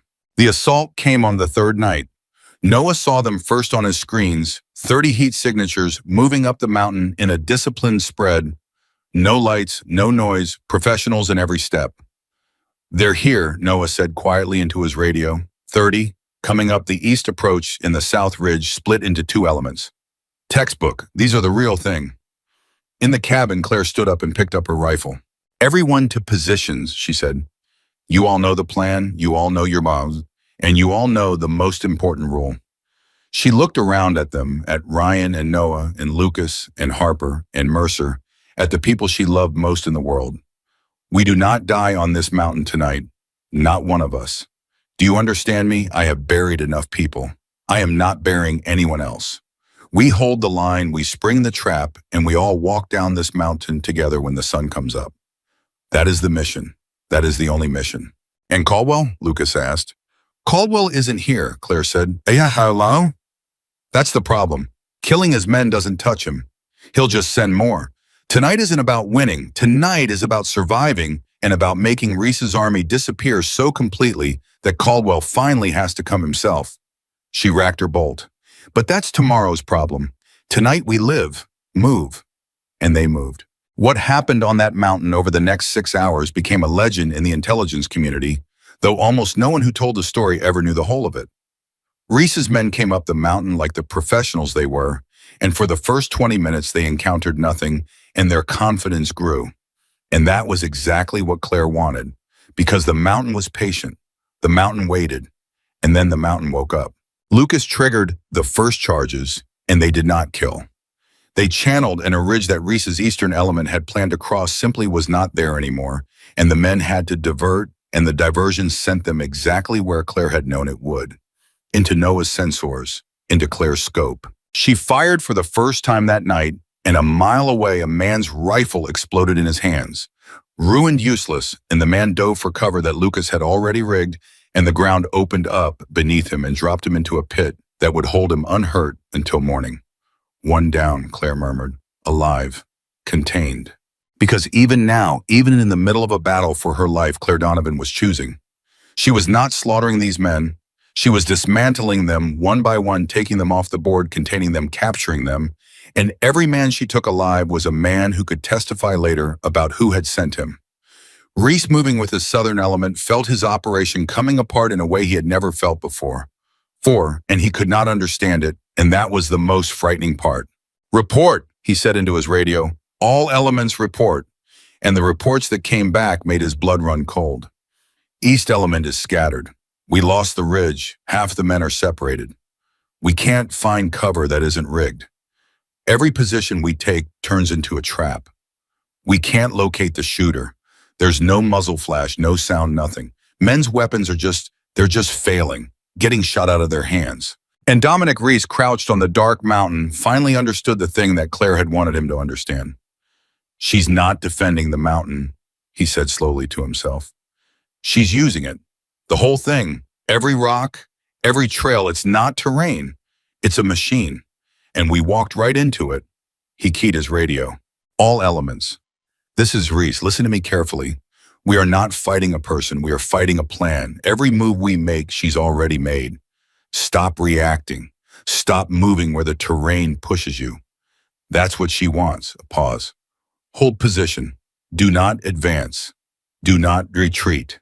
Make her come to us. It was a good order. It was the right order. And it was exactly the order Claire had predicted he would give. He's stopping them, Noah reported. They're holding, digging in. He figured it out. I know he did, Claire said. He's good. He's the best they have sent, which is why I planned for it. She keyed her own radio. Lucas, Phase 2. Give Commander Reese something to think about. And Lucas Grant, somewhere in the dark, grinned and triggered the second wave of charges, the ones that turned holding position from safety into a death sentence. And Reese's disciplined, dug-in men suddenly found the ground beneath their carefully chosen positions becoming very, very hostile. They had to move. And moving was exactly what Claire wanted. Hour after hour, it went like that.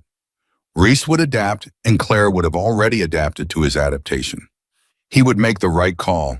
The professional call, the call any good commander would make. And every right call walked his men one step deeper into the machine. He was not fighting a sniper.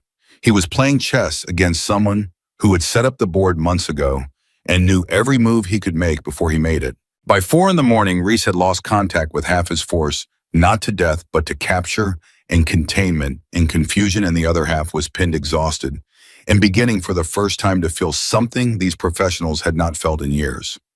Fear. Commander, his second-in-command said, and his voice was shaking now. We've lost 18 men, not dead, we don't think, but gone. Captured or trapped or scattered. We got 12 left, and half of them are combat ineffective. Sir, we need to call it. We need to pull out while we still can. And Dominic Reese, crouched in the dark on Claire Donovan's mountain, knew he was right. But Dominic Reese was not a man who quit. One more push, he said. I want the cabin. If we take the cabin, we take the files, and this whole thing was worth it. Everyone left on me. We go straight up the middle. No more clever routes. No more terrain. Straight up the throat of it, fast and hard before she can react. It was the boldest possible move. And it was the one move Claire had hoped he would not make, because it was the one move that could actually threaten her people. He's coming straight up, Noah warned, urgency finally cracking his flat voice. 12 men fast right up the center. He's abandoning the trails. He's not playing the game anymore. He's just charging. And for the first time that night, Claire Donovan felt the situation slip slightly out of her control. Ryan Mercer, get the wounded deep into the bunker and seal it, she said fast. Harper, hold the cabin. Lucas, Noah converge on the center approach. This is it. This is the part where it gets hard. She was already moving, running along a ridge repositioning. Nobody dies tonight, nobody. Do you hear me? Reese's 12 came up the center like an avalanche. And this was not chess anymore. This was raw speed and violence. And for 90 terrible seconds, it was closer than Claire ever wanted it to be. A charge failed to trigger. A sensor went dark. One of Reese's men got closer to the cabin than anyone should have, close enough that Harper had to defend it himself, an old man with an old rifle holding a doorway against a professional. And for one heart-stopping moment, Claire thought she was going to lose him. And then Claire fired from a ridge 400 yards away, and the man at the cabin door dropped alive, but done his leg gone out from under him, and Harper sagged against the door frame, breathing hard alive. "I'm too old for this, Donovan," Harper gasped into the radio. "You did good, Colonel," Claire said. "You held. Now stay down." And then it was Reese himself, the commander, the last man standing, coming up the final approach alone, because all 11 of his remaining men were down or captured or scattered, and Dominic Reese understood finally completely that he had lost. He stopped in the open. He knew she had him. He knew somewhere on that mountain in the dark, Claire Donovan had her scope on him and had it on him for who knew how long. He knew he was already dead if she wanted him dead. So he did the only thing left to a professional who has been beaten by a better professional. He set down his weapon. He raised his hands, and he called out into the dark to the ghost he could not see. "Donovan," he shouted, "it's over. You win. I'm putting it down. You hear me? Dominic Reese standing down." And for a long moment, nothing happened. And then from somewhere in the dark, close, much closer than he expected, a calm voice answered him. "I know who you are, Reese," Claire said. And he spun toward the sound and found himself looking at her finally at last, the legend herself, rifle lowered, but ready, standing 10 feet away, where a second ago there had been nothing. "I heard the stories about you, too." "Then you know I don't surrender," Reese said. "Ever. First time in my life." He shook his head slowly. "The stories about you, they weren't exaggerated. If anything, they were too small." "You fought well," Claire said, and she meant it. "Better than anyone they've ever sent. You almost had me there at the end." "Almost," Reese said bitterly. "Almost doesn't count." "No," Claire agreed, "it doesn't." By dawn, it was over. The sun came up over the Bitterroot Mountains, and Dominic Reese's private army had vanished, and not one member of Claire's team had died. Reese's men were captured, contained alive 30 of the most dangerous operators money could buy, dismantled by 5 people, and a sheriff and a mountain in a single night. And Claire's people gathered on the ridge in the first light, exhausted, wounded, but alive. All of them, everyone, and they watched the sun come up together. Ryan Walker, blood on his hands from patching up the wounded of both sides, because that was who he was. Noah Pierce silent, watching the horizon. Lucas Grant filthy and grinning, and finally, after 2 years, at some kind of peace. Old Colonel Harper, leaning on his rifle, alive against all odds. And Jack Mercer, the sheriff, who had come up this mountain to arrest a woman and instead had helped defeat an army. "The ghost of Bitterroot Mountain," Reese said quietly from where he sat, hands bound, watching the sunrise with them because there was nowhere else for him to go. "That's what they're going to call you know, after tonight. The story's going to get out. It always does." He looked at Claire. "You just became a legend all over again." But Claire Donovan did not feel like a legend. She felt tired. Because she understood the terrible truth that none of the others had fully grasped yet, the truth that took the taste of victory right out of her mouth even as the sun rose over her mountain. She turned to face her team, and her expression was not the expression of a woman who had won. "We didn't win tonight," she said quietly. "We didn't win," Lucas said, incredulous. "Claire, we just wiped out 30 of the best operators on the planet. Nobody died. We held the mountain. If that's not winning, what is?" "We survived," Claire said. "That's all. We survived one night." She looked down the mountain toward the valley, toward the world, toward the tower of glass and money where the real enemy sat untouched. "Reese is right there in cuffs. His men are captured, and it changes nothing, because the man who sent them is still sitting in an office 1,000 miles away behind his lawyers and his politicians and his $1 billion. And tonight, when he hears his second army disappeared, just like his first, do you know what he's going to do?" Nobody answered. "He's going to send a third," Claire said, "and a fourth, and a fifth, forever. Because that's what men like Caldwell do. They spend other people's lives like pocket change, and they never ever run out, and they never ever come themselves." She turned and looked at each of them. "We can win every battle on this mountain and still lose, because we can't reach him. As long as Caldwell stays in that tower, we're just fighting his disposable men over and over until one night our luck runs out and one of us doesn't walk down the mountain." The joy drained out of the ridge, because they all understood now what she meant. "So what do we do?" Ryan asked quietly. "If we can't reach him, if he never comes himself, how do we ever end it?" And Claire Donovan looked out over the mountain she had turned into a weapon, and a new expression settled over her face, colder and more dangerous than anything her enemies had seen all night. "We do the one thing he'll never see coming," she said. "We stop trying to reach him." She turned to face them fully. "We make him come to us. We make Richard Caldwell himself climb this mountain of his own free will, believing he's won." A pause. "And when he does, we won't be waiting for him with rifles." She looked at Harper. "We'll be waiting for him with the one weapon he's never learned how to fight." "And what's that?" Mercer asked. Claire almost smiled. "The truth," she said. "In front of witnesses, he can't buy cameras, he can't break, and a record he can't bury. We already beat his army. Now we're going to do something much harder. We're going to make the most powerful man in America walk up this mountain and confess." Making the most powerful man in America walk up a mountain and confess sounded to everyone standing on that ridge like madness. "He's never going to come here," Lucas said, still filthy from the night's fight. "Claire, men like that don't get their hands dirty. That's the whole point. That's how they stay untouchable. He sends Kane, he sends Reese. He never comes himself." "That's exactly why he'll come," Claire said. "Because he's never had to. Because in 30 years nobody has ever forced him to. And a man who's never been forced to do anything has a weakness that a man who fights every day doesn't have." She looked at them.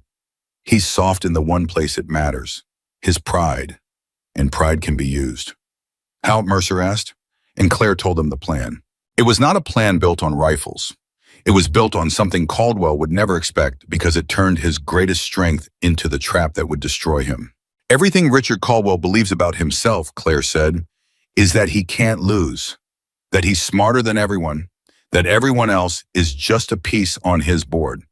So we're going to give him a story that fits that. We're going to make him believe that after 2 failed attacks, the ghost of Bitterroot Mountain has finally broken, that the old woman is desperate, that she wants to make a deal before he sends a third army she knows she can't survive." "And he'll believe that?" Ryan asked. "He'll want to believe it," Claire said. "That's different. People always believe the story that flatters them most, and nothing would flatter Caldwell more than the idea that he broke me without ever lifting a finger himself, that I came crawling to him." A grim smile. "I'm going to offer him a private meeting, here, on the mountain, just the 2 of us. No government, no media, no witnesses.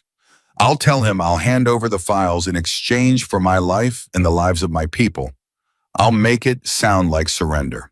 Harper leaned forward, and there was something like admiration on his old face. "And he won't be able to resist," Harper said slowly, "because a man like Caldwell doesn't just want to win. He wants to watch you lose. He wants to be there to see your face when you hand it over." He shook his head. "He'll come. God help him, he'll come just to savor it." "That's the trap," Claire said. "His pride. He can send 100 men to a mountain without a second thought. But this the chance to personally, with his own eyes, watch the woman who beat his armies surrender to him. He'll come himself. He won't be able to help it." "And when he does?" Noah asked quietly. Claire looked around at all of them. "When he does," she said, "we won't kill him. We won't touch him. We'll do something he's spent his whole life making sure could never happen to him. We'll get him talking, on the record, on camera, with federal witnesses in position and encrypted recordings running, and every word he says preserved in a way that can't disappear." She turned to Harper. "That's your job, Colonel. You said you still have contacts. People in the wider world who never got dirty. I need them here, hidden, official, credible. Federal investigators who can't be bought, positioned close enough to hear a confession and testify to it. Because a recording alone can be called a fake. But a recording plus federal witnesses who heard it with their own ears, plus the physical files in that bunker, that's a wall even Caldwell's lawyers can't climb." Harper was quiet for a moment. "You're asking me to trust people," he said, "after 6 years of watching everyone I trust die." "I'm asking you to trust the right people," Clicker said, "the way you finally trusted me. Can you do it?" And Harper looked at her and something passed between them, 6 years and a lifetime of history, and the old man nodded slowly. "There are 3 people left in this world I'd stake my life on," he said. "Federal investigators, career people, the kind who've been quietly building files on men like Caldwell for years and getting nowhere because the evidence always vanishes before it reaches a courtroom." His voice hardened. You give them this evidence, this mountain, a live confession, and Claire, they will move heaven and earth because you're about to hand them the case of their lives, the one they've been waiting their whole careers to make. Then call them, Claire said, quietly. Quietly. Bring them in the back way. Nobody sees them arrive. But even as she said it, a cold current ran under her words, and everyone in that room felt it because everyone in that room remembered what Harper had confessed in the bunker. That 3 days ago, he had trusted a voice on the phone that turned out to be Caldwell's man. That his trust was exactly how Caldwell had found the mountain in the first place. And Claire saw the fear cross Harper's face, the same fear she felt. What if I'm wrong again? Harper said quietly. What if one of these 3 people I'd stake my life on has already turned? What if I make these calls and I do it all over again? Claire, what if I lead the wolf right back to your door? And the whole room went silent because it was the question none of them could answer. Claire crossed the room and put her hand on the old man's shoulder. Then we plan for that too, she said. We don't trust anyone completely. Not even your 3. We bring them in, but we control what they know. We control when they know it. We give them exactly enough to do their job and not one piece more until the moment we need them. She squeezed his shoulder. You already made the mistake of trusting too much once, Colonel. So this time we trust carefully. We verify, we compartmentalize, we assume one of them might be compromised, and we build a plan so that even if one is, it doesn't matter. Harper looked up at her. You really do think of everything, don't you? I try, Claire said. Trying is the only thing that's kept me alive. Over the next 2 days, the plan came together. Claire made contact with Caldwell. She did it carefully through a channel she knew would reach him, and she crafted the message exactly as she'd described. She made herself sound tired. She made herself sound beaten. She offered the files, the whole bunker, everything in exchange for her life and the lives of her people. A private meeting on the mountain. Just the 2 of them. No government, no media, no witnesses. And then she waited. Meanwhile, in the Tower of Glass and Money, Richard Caldwell received the message, and the reaction Claire had predicted played out exactly as she had known it would. His first instinct was suspicion. Of course it was. He had not survived 30 years by trusting his enemies. It's a trap, his assistant said immediately. Sir, it has to be. This woman just wiped out 2 teams. She doesn't sound like someone who's surrendering. Doesn't she? Caldwell said, slowly staring out his window. Think about it. 2 armies. She won both times, yes. But at what cost? She's an old woman on a mountain. Every time we come, she has to fight for her life. She can't keep this up forever. Sooner or later, one of my teams gets through and she knows it. So she's doing the smart thing. She's cutting a deal while she still has something to trade. Sir, I don't think. You don't think, Caldwell said sharply. That's correct. You don't. That's why you work for me, and I don't work for you. He turned from the window. This woman is exhausted. She's outnumbered. She's outgunned. And she's finally realized that no matter how many of my men she kills, I have more, and I will never stop. She's beaten. She just doesn't want to die. So she's offering me the one thing I actually want in exchange for the one thing she actually wants. The files for her life. It's the most rational thing she's done yet. And there it was. The pride Claire had counted on. The absolute certainty 30 years in the making that everyone eventually broke, that everyone eventually knelt, that he was the constant and everyone else was just a variable. Sir, the assistant tried one more time. Even if it's real, why would you go yourself? Send a team, send a lawyer, send anyone. Why would you personally climb a mountain that's killed 2 of your armies? And Richard Caldwell was quiet for a moment. And then he said the thing that sealed his fate. Because I want to see her face, he said quietly. 30 years I've been doing this, and no one has ever cost me what this woman has cost me. 2 teams. Reese himself, the best I ever hired, sitting in a cell somewhere. She has embarrassed me in a way no one ever has. His jaw tightened. So yes, I'm going to go up that mountain myself. And I'm going to stand in front of her, and I'm going to watch her hand me the files with her own hands. And I'm going to watch her understand that in the end she lost. That everything she did, all those men she beat, none of it mattered because I always win. He almost smiled. I need to see it. I've earned it. His assistant fell silent because there was no arguing with it, and both of them knew it. I'll go alone, Caldwell said. That's what she asked for. No witnesses. That works for me too. Whatever happens up there, I don't want anyone who could ever talk about it. He looked at his assistant. But I want a team at the base of the mountain, out of sight. If she tries anything, if this is a trap, they move in and they end it.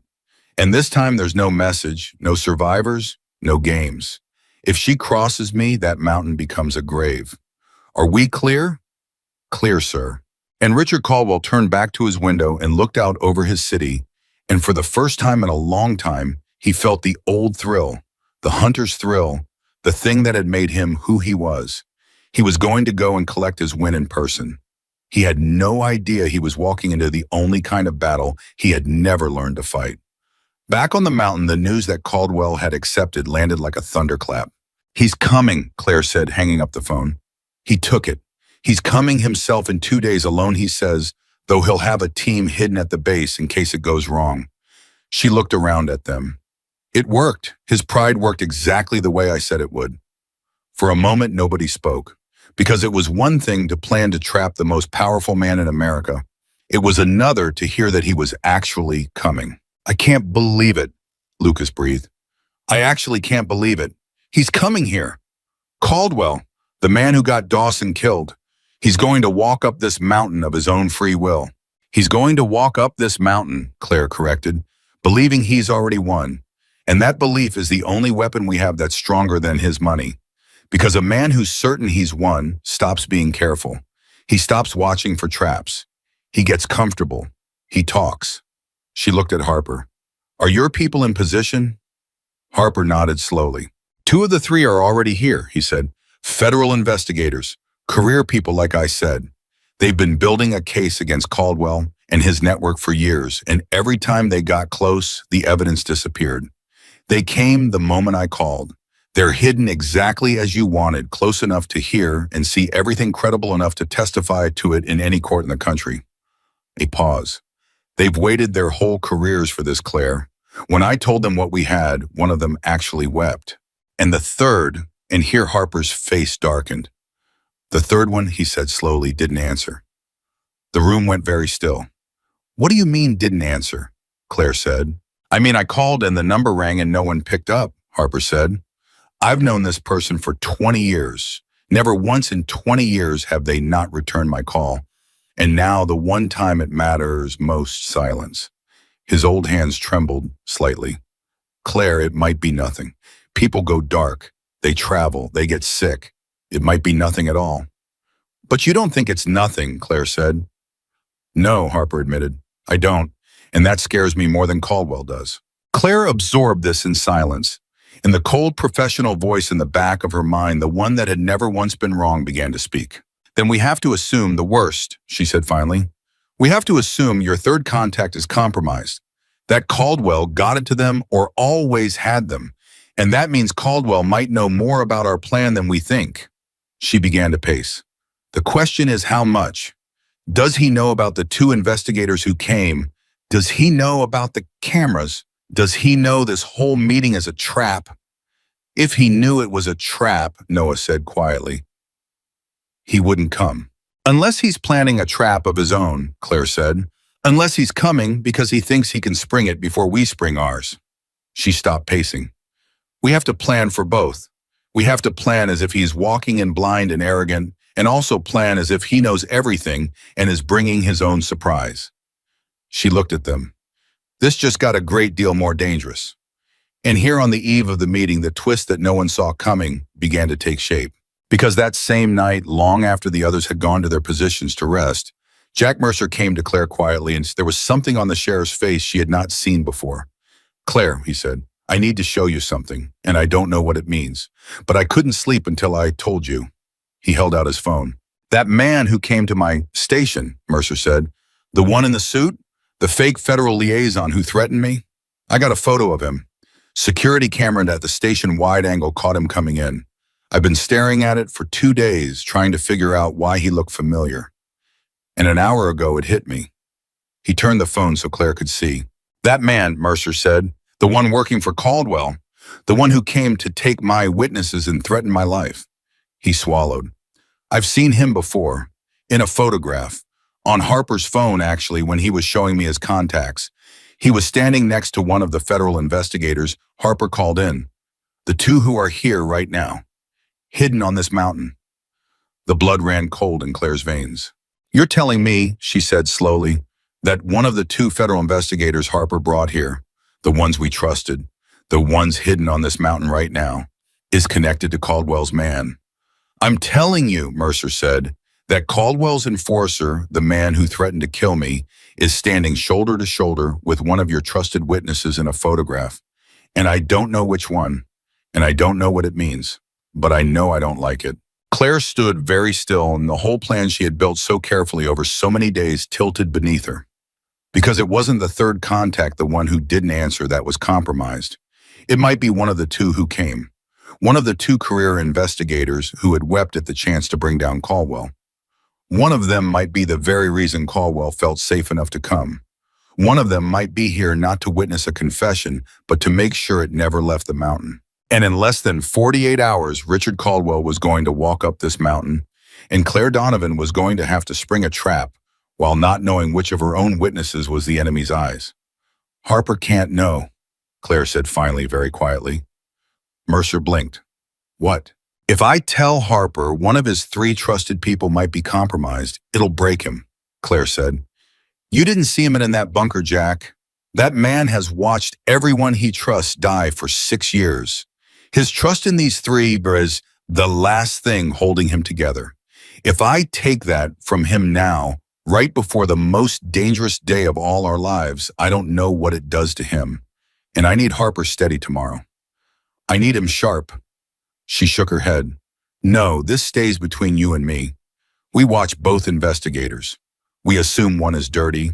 We build the trap so that even if one of them betrays us at the worst possible moment, the confession still survives. She looked at Mercer. Can you do that? Can you carry this and act normal around Harper and around both of those investigators for 2 days? Jack Mercer took a long breath. 20 years of poker with liars, he said. I can do it.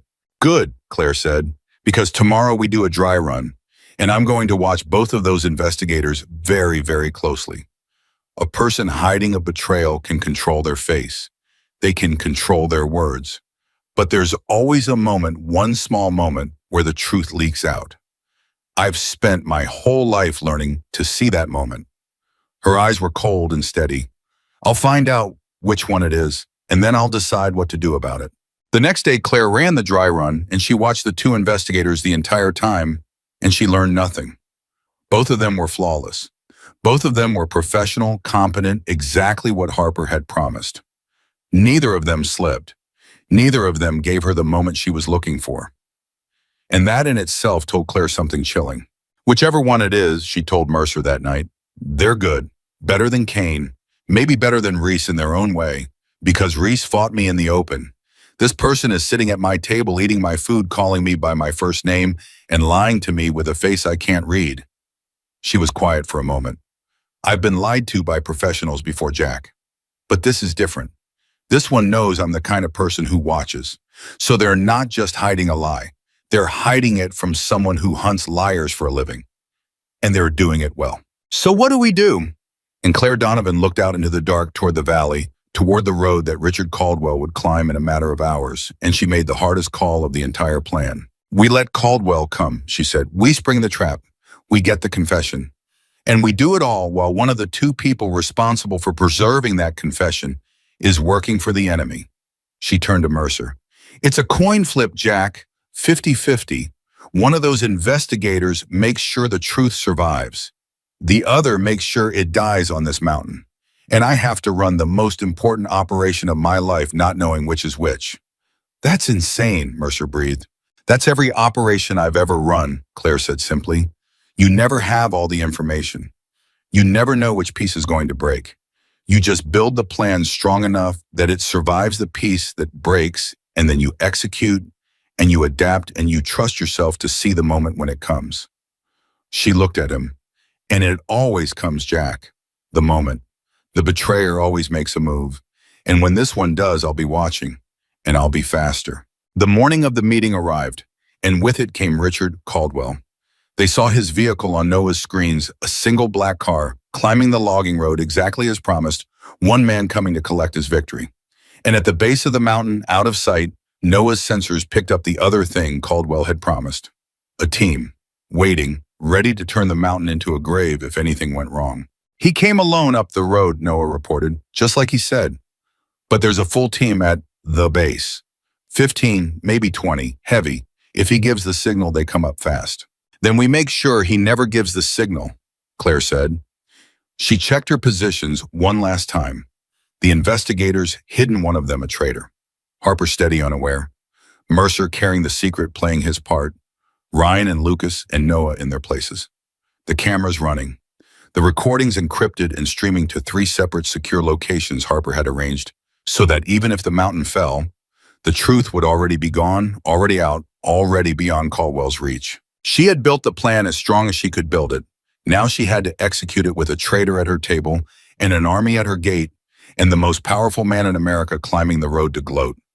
Claire Donovan took a long breath, and she stepped out onto the porch of her cabin, alone, unarmed, exactly as she had promised Caldwell she would be, and she watched the black car climb the last stretch of road toward her. "All right, Richard Caldwell," she said quietly to herself, to the mountain, to the memory of everyone who had died to keep the secret buried. "You've spent 30 years making sure no one could ever touch you. You've hidden behind lawyers and politicians and armies.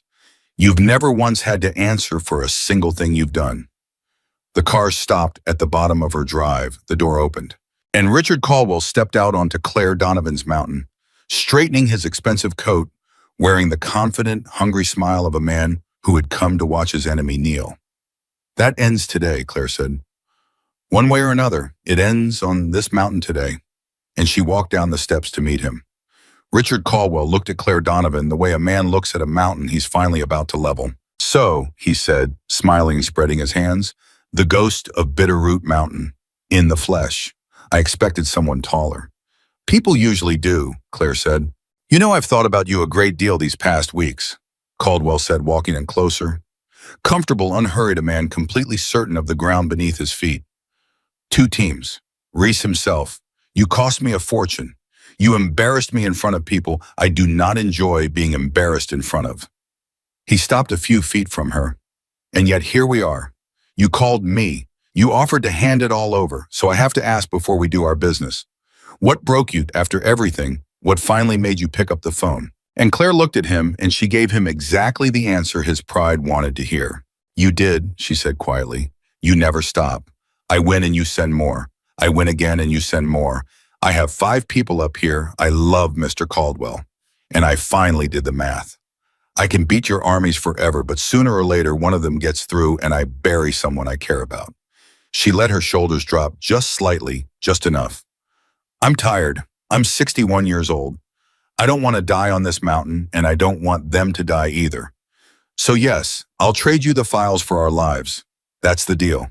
And Richard Caldwell smiled wide and warm and utterly satisfied, because he had just heard the sound he had been chasing his entire life. The sound of someone breaking. "There it is," he said softly. "You know, I told my people you'd come around. Everyone breaks, Miss Donovan. Everyone. It's just a question of finding the right pressure." He looked around at the mountain, at the cabin, at all of it, like a man appraising property he already owned. "Show me the files. Let's conclude our arrangement, and I'll be on my way, and you and your little team can go on living your quiet lives. You have my word." His word! Claire almost laughed, because she knew exactly what his word was worth. She knew that the moment those files were in his hands, the team at the base of the mountain would come up, and there would be no survivors, no message, no games. She had known that from the beginning, but that was the whole point. "They're in the bunker," Claire said. "Under the cabin. All of it. 50 years of files. Come and see." And she turned and she led Richard Caldwell up the steps of her cabin, and the most powerful man in America followed her, smiling, into the trap. What Caldwell did not know as he climbed those steps was that every second of this was being recorded.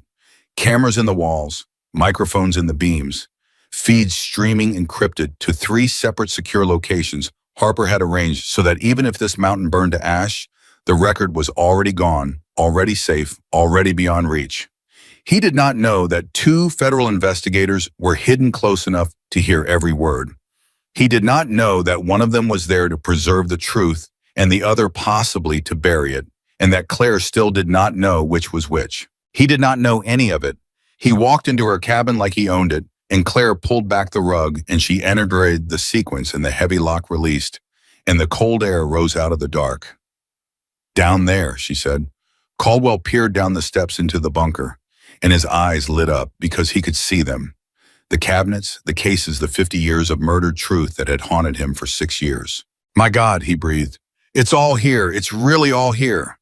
He turned to her, and for a moment the mask slipped, and she saw the raw hunger underneath. Do you have any idea what's in these files? Do you understand what you have been sitting on? There are things in here that could end presidencies, things that could collapse companies, things that men have killed for, that men have died for 50 years. He laughed a low, greedy laugh, and it's been sitting under an old woman's kitchen floor the whole time. Tell me, Claire said, and her voice was casual, conversational, the voice of a beaten woman making small talk while she surrendered. You've wanted this for 6 years. You sent Kane. You sent Reese. You killed the 3 men who hid it. Tell me, was it worth it, all of it? And here it was, the moment, the question designed to make a proud man talk. And Richard Caldwell, standing at the top of the bunker stairs, certain he had won, certain there were no witnesses, certain that in an hour the woman in front of him and everyone she loved would be dead, and this whole conversation would never have happened, did the thing that Claire had built her entire plan around. He talked. Worth it, he said, and he smiled, and 30 years of arrogance poured out of him. Miss Donovan, you have no idea. Those 3 men who hid these files, yes, I had them killed. The car, the fall, the disappearance. All me. They thought they could hold this over me. They thought they could keep me in check. So I removed them one at a time, and I made each one look like an accident, and no one ever asked a single question, because that's what money buys you. It buys you a world where the truth is whatever I say it is. And the others, Claire said quietly, before them, the people in these files, the ones who died 50 years ago, the soldiers. Collateral, Caldwell said dismissively. Do you know how much money is in defense contracts, Ms. Donovan? Do you know what's at stake? When a shipment needs to move, it moves. When a deal needs protecting, it gets protected. And if some soldiers happen to be in the way. He shrugged an actual shrug, a casual roll of the shoulders that dismissed the deaths of good men like crumbs off a table. There are always more soldiers. That's what they're for. And somewhere below them, hidden in the dark, Lucas Grant, listening to every word through a hidden earpiece, heard the man who got Dawson killed shrug off his death, and it took everything Lucas had.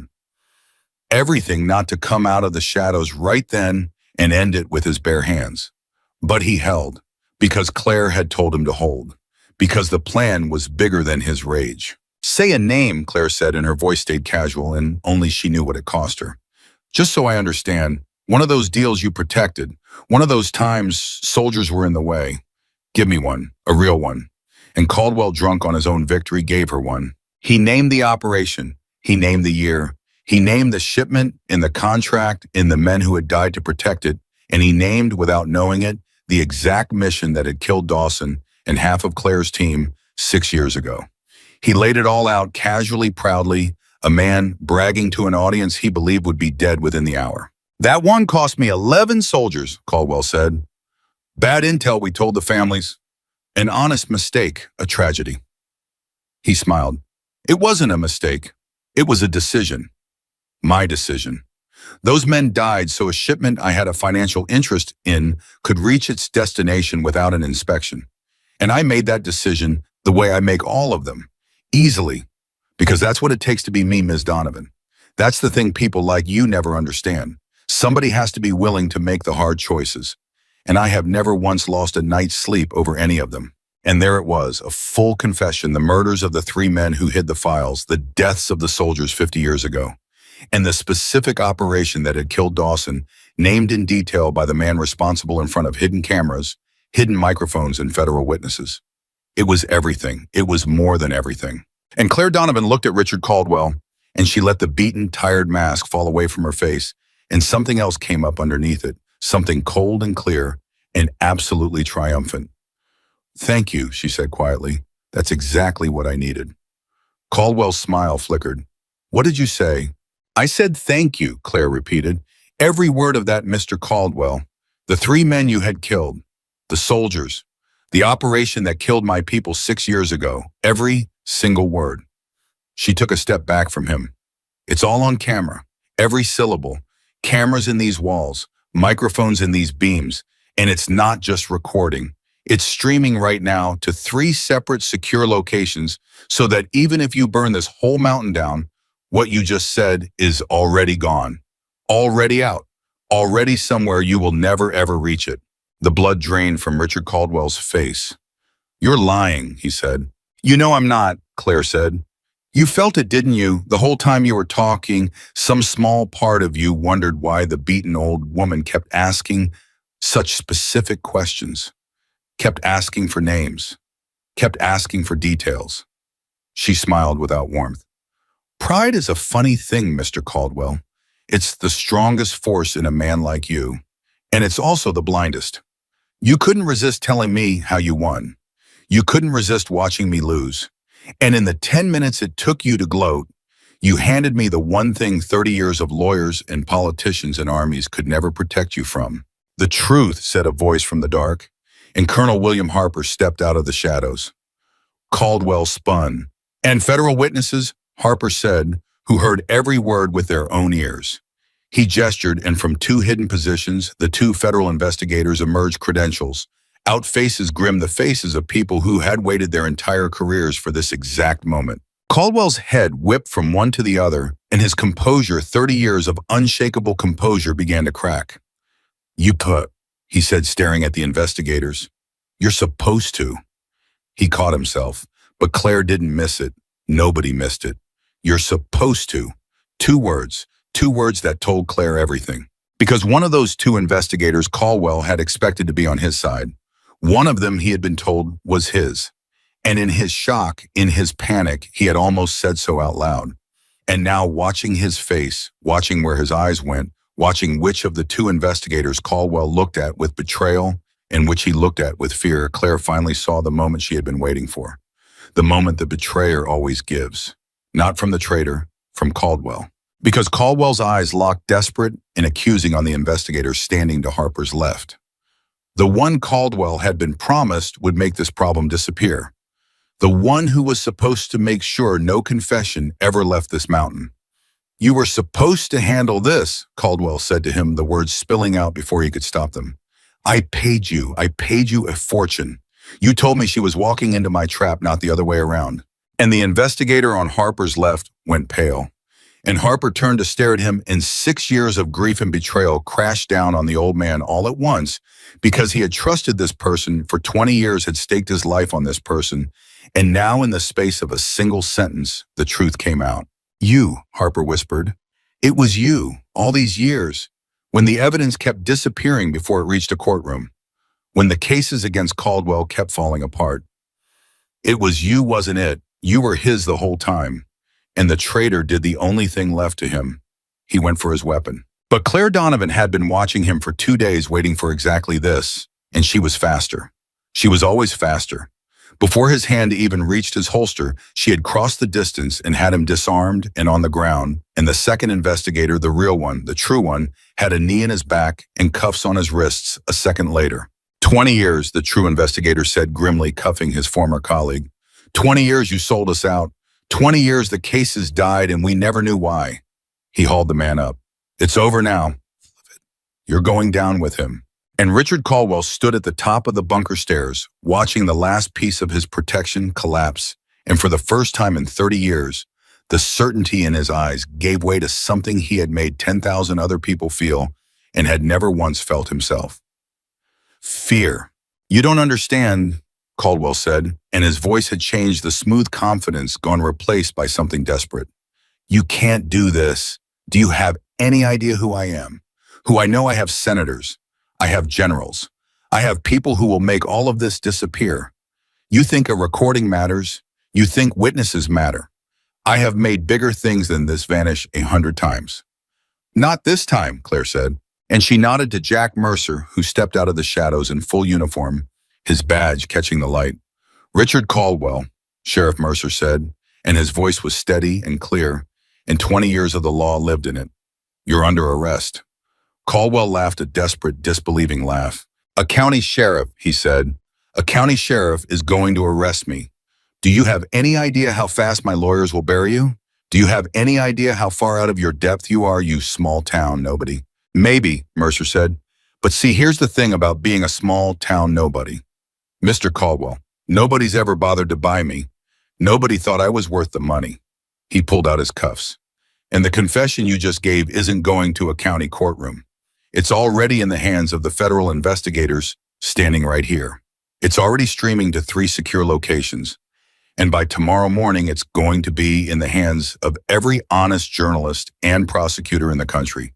Your senators can't stop that. Your generals can't stop that. It's already gone. It left this mountain the second you opened your mouth. And Richard Caldwell understood finally all the way down to the bone exactly what Victor Kane had understood on this same mountain weeks before.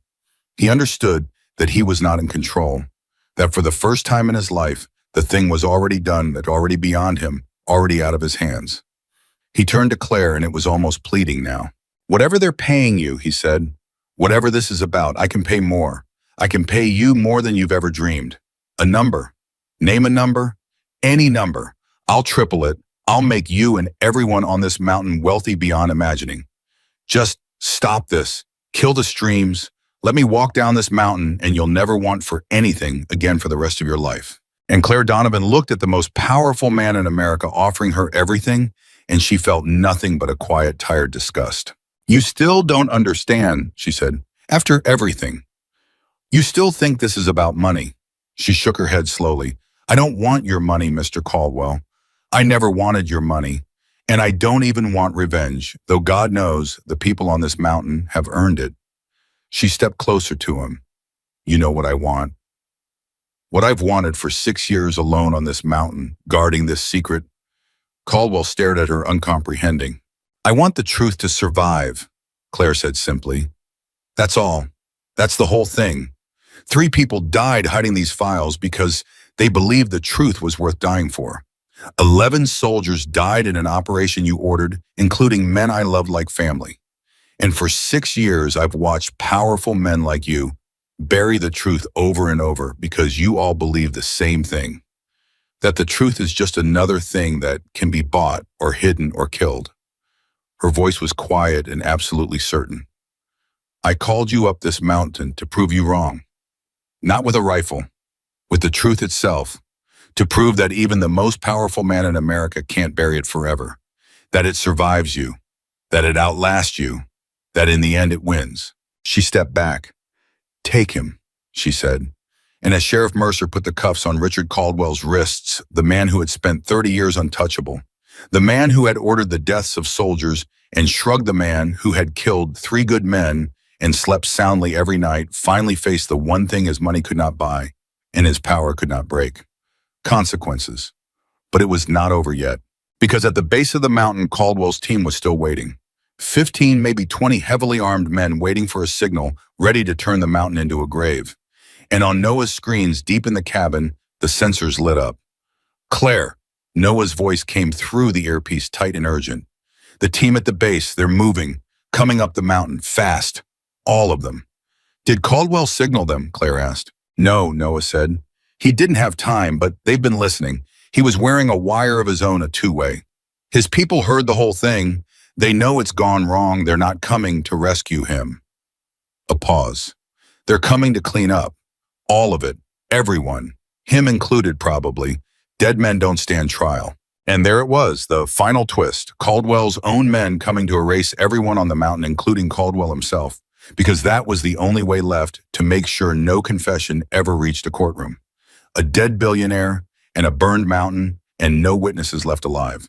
Caldwell heard it too through his earpiece, and the color drained completely from his face. No, he said. No, that's not. They work for me. They wouldn't. He looked around wildly. Call them off. You have to call them off. They'll kill all of us. Now you understand, Claire said quietly.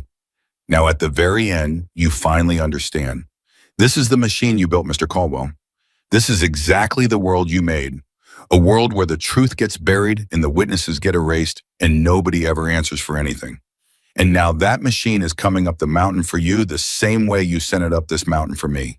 She almost pitied him. Almost. You spent 30 years feeding this thing, and it never once occurred to you that one day it might come for you too. She turned to her team. You know your positions, she said. One more time, one more fight, and this time we're not just fighting for our lives.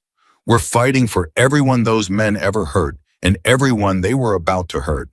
We hold this mountain, we protect these witnesses, we keep that confession safe. That's the mission. She looked at each of them. And we all walk down together when it's done. Every one of us. That has not changed. It will never change. Move. And the mountain woke up one last time. But this time was different because this time Claire's people were not scrambling to prepare. This time the traps were already set. The sensors already placed, the positions already held. Lucas's charges were still live from the last battle, still waiting, still hungry. Noah's eyes still watched every approach. And Claire Donovan, who had turned this mountain into a weapon months before any enemy ever climbed it, simply had to squeeze the trigger one final time. Caldwell's men came up fast and hard, and they were good. They were the last reserve, the best he had left, and for a few minutes the mountain shook with the fury of it. But they were walking into a machine that had already destroyed 2 armies, and they had no idea. Lucas triggered the charges and the mountain funneled them, split them, drove them exactly where Claire wanted. Noah tracked every one of them. Ryan held the bunker, protecting the wounded and the confession, both. Harper, old as he was, held a firing position beside the true federal investigator, the two of them defending the truth they had waited so long to bring into the light. And Claire from the high ridge took them apart one by one, the way she always had. Always choosing, taking them off the board without ending them where she could. Because even now, even in the last fight, she was the same person she had always been. The person who let 9 men walk away to send a message. The person who fought for the truth and not for blood. By the time the sun climbed fully over the Bitterroot Mountains, it was over. Caldwell's last army was broken. Not one member of Claire's team had fallen. And Richard Caldwell knelt in the dirt of the mountain he had come to conquer in handcuffs, watching his final protection scattered and captured and contained, understanding at last that there was nothing left.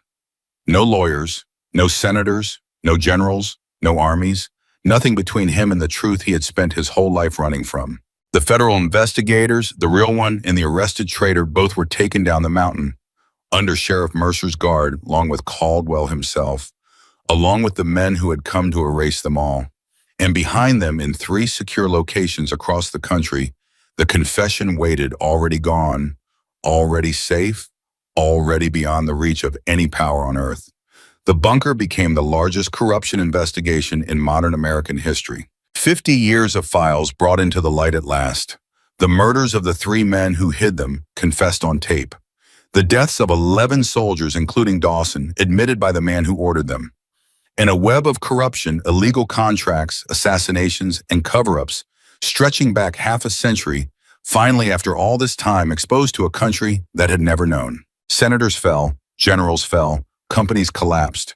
Men who had believed themselves untouchable for decades woke up to find that the ground had opened beneath them, all of it, flowing from one confession given by one arrogant man at the top of a bunker stairway to a woman he had believed was already beaten. And Richard Caldwell, the billionaire who had never lost, who had never once answered for anything, went to prison for the rest of his life. Not because Claire Donovan outgunned him, not because she outfought him, but because she outthought him and because she understood the one thing he never did.